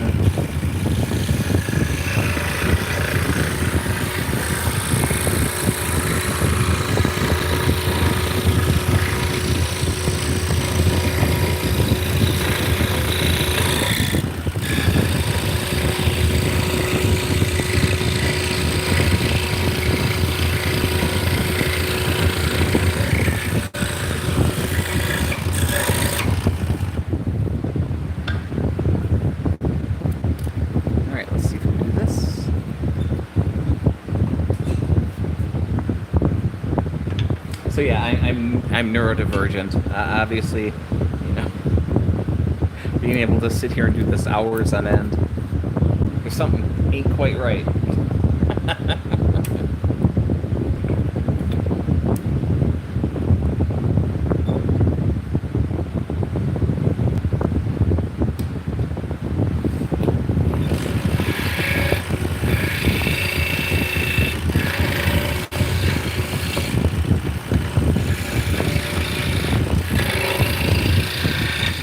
I don't know, me this is like, just got one caught in the blanket big.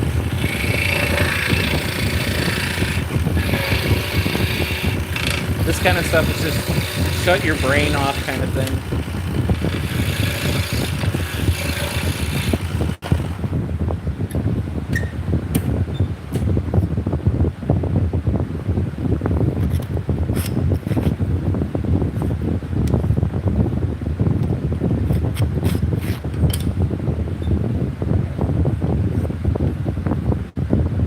Alright, we're going to switch out the blade. This leopard wood is hard. Hard.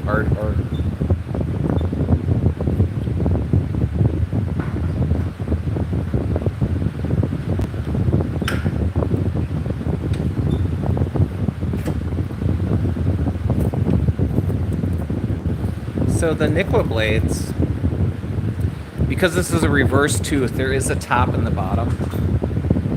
So, like, the very bottom portion has reverse teeth that cut in the upstroke. That way, you don't get, like, a big frayed edge on the bottom. You don't get a bunch of fuzzies.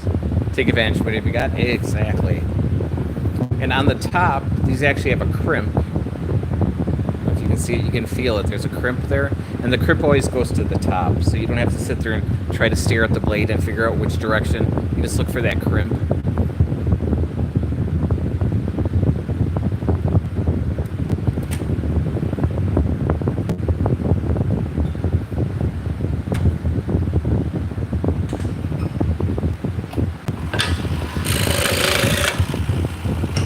Now, cutting is night and day now.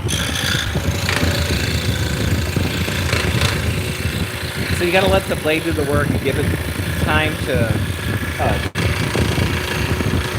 If you start putting extra pressure on it, you can actually take, instead of cutting straight up and down, this blade is so thin you're gonna start putting pressure on it and your cut's gonna be angled. And you don't want an angled cut, you want it to be flat.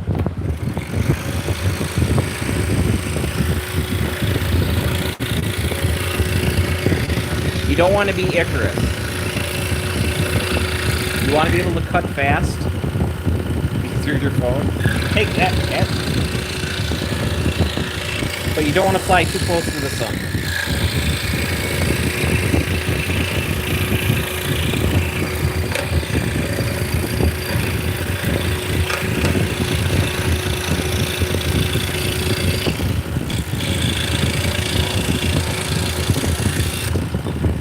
And Icarus, his thing could have been easily avoided as long as his dad decided not to make some kind of furry suit for the queen because she was in love with the bow.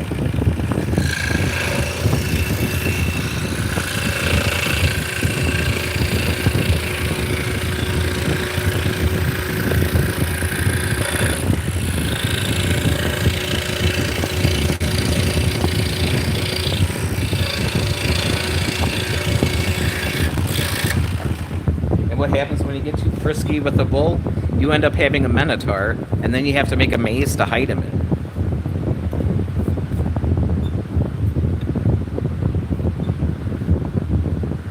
in. Based on a true story, I guess.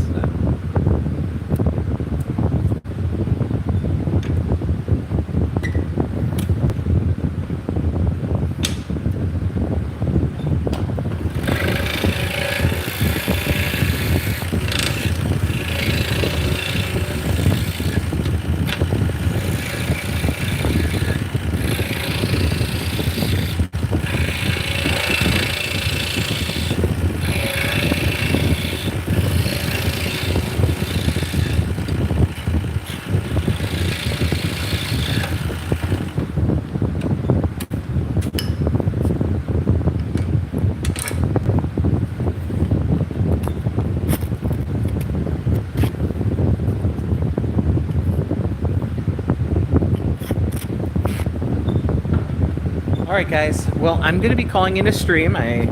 Like I said, I need to get to the lumber mill, so thanks for hanging out with me today. We made it for 3 hours, which isn't so bad.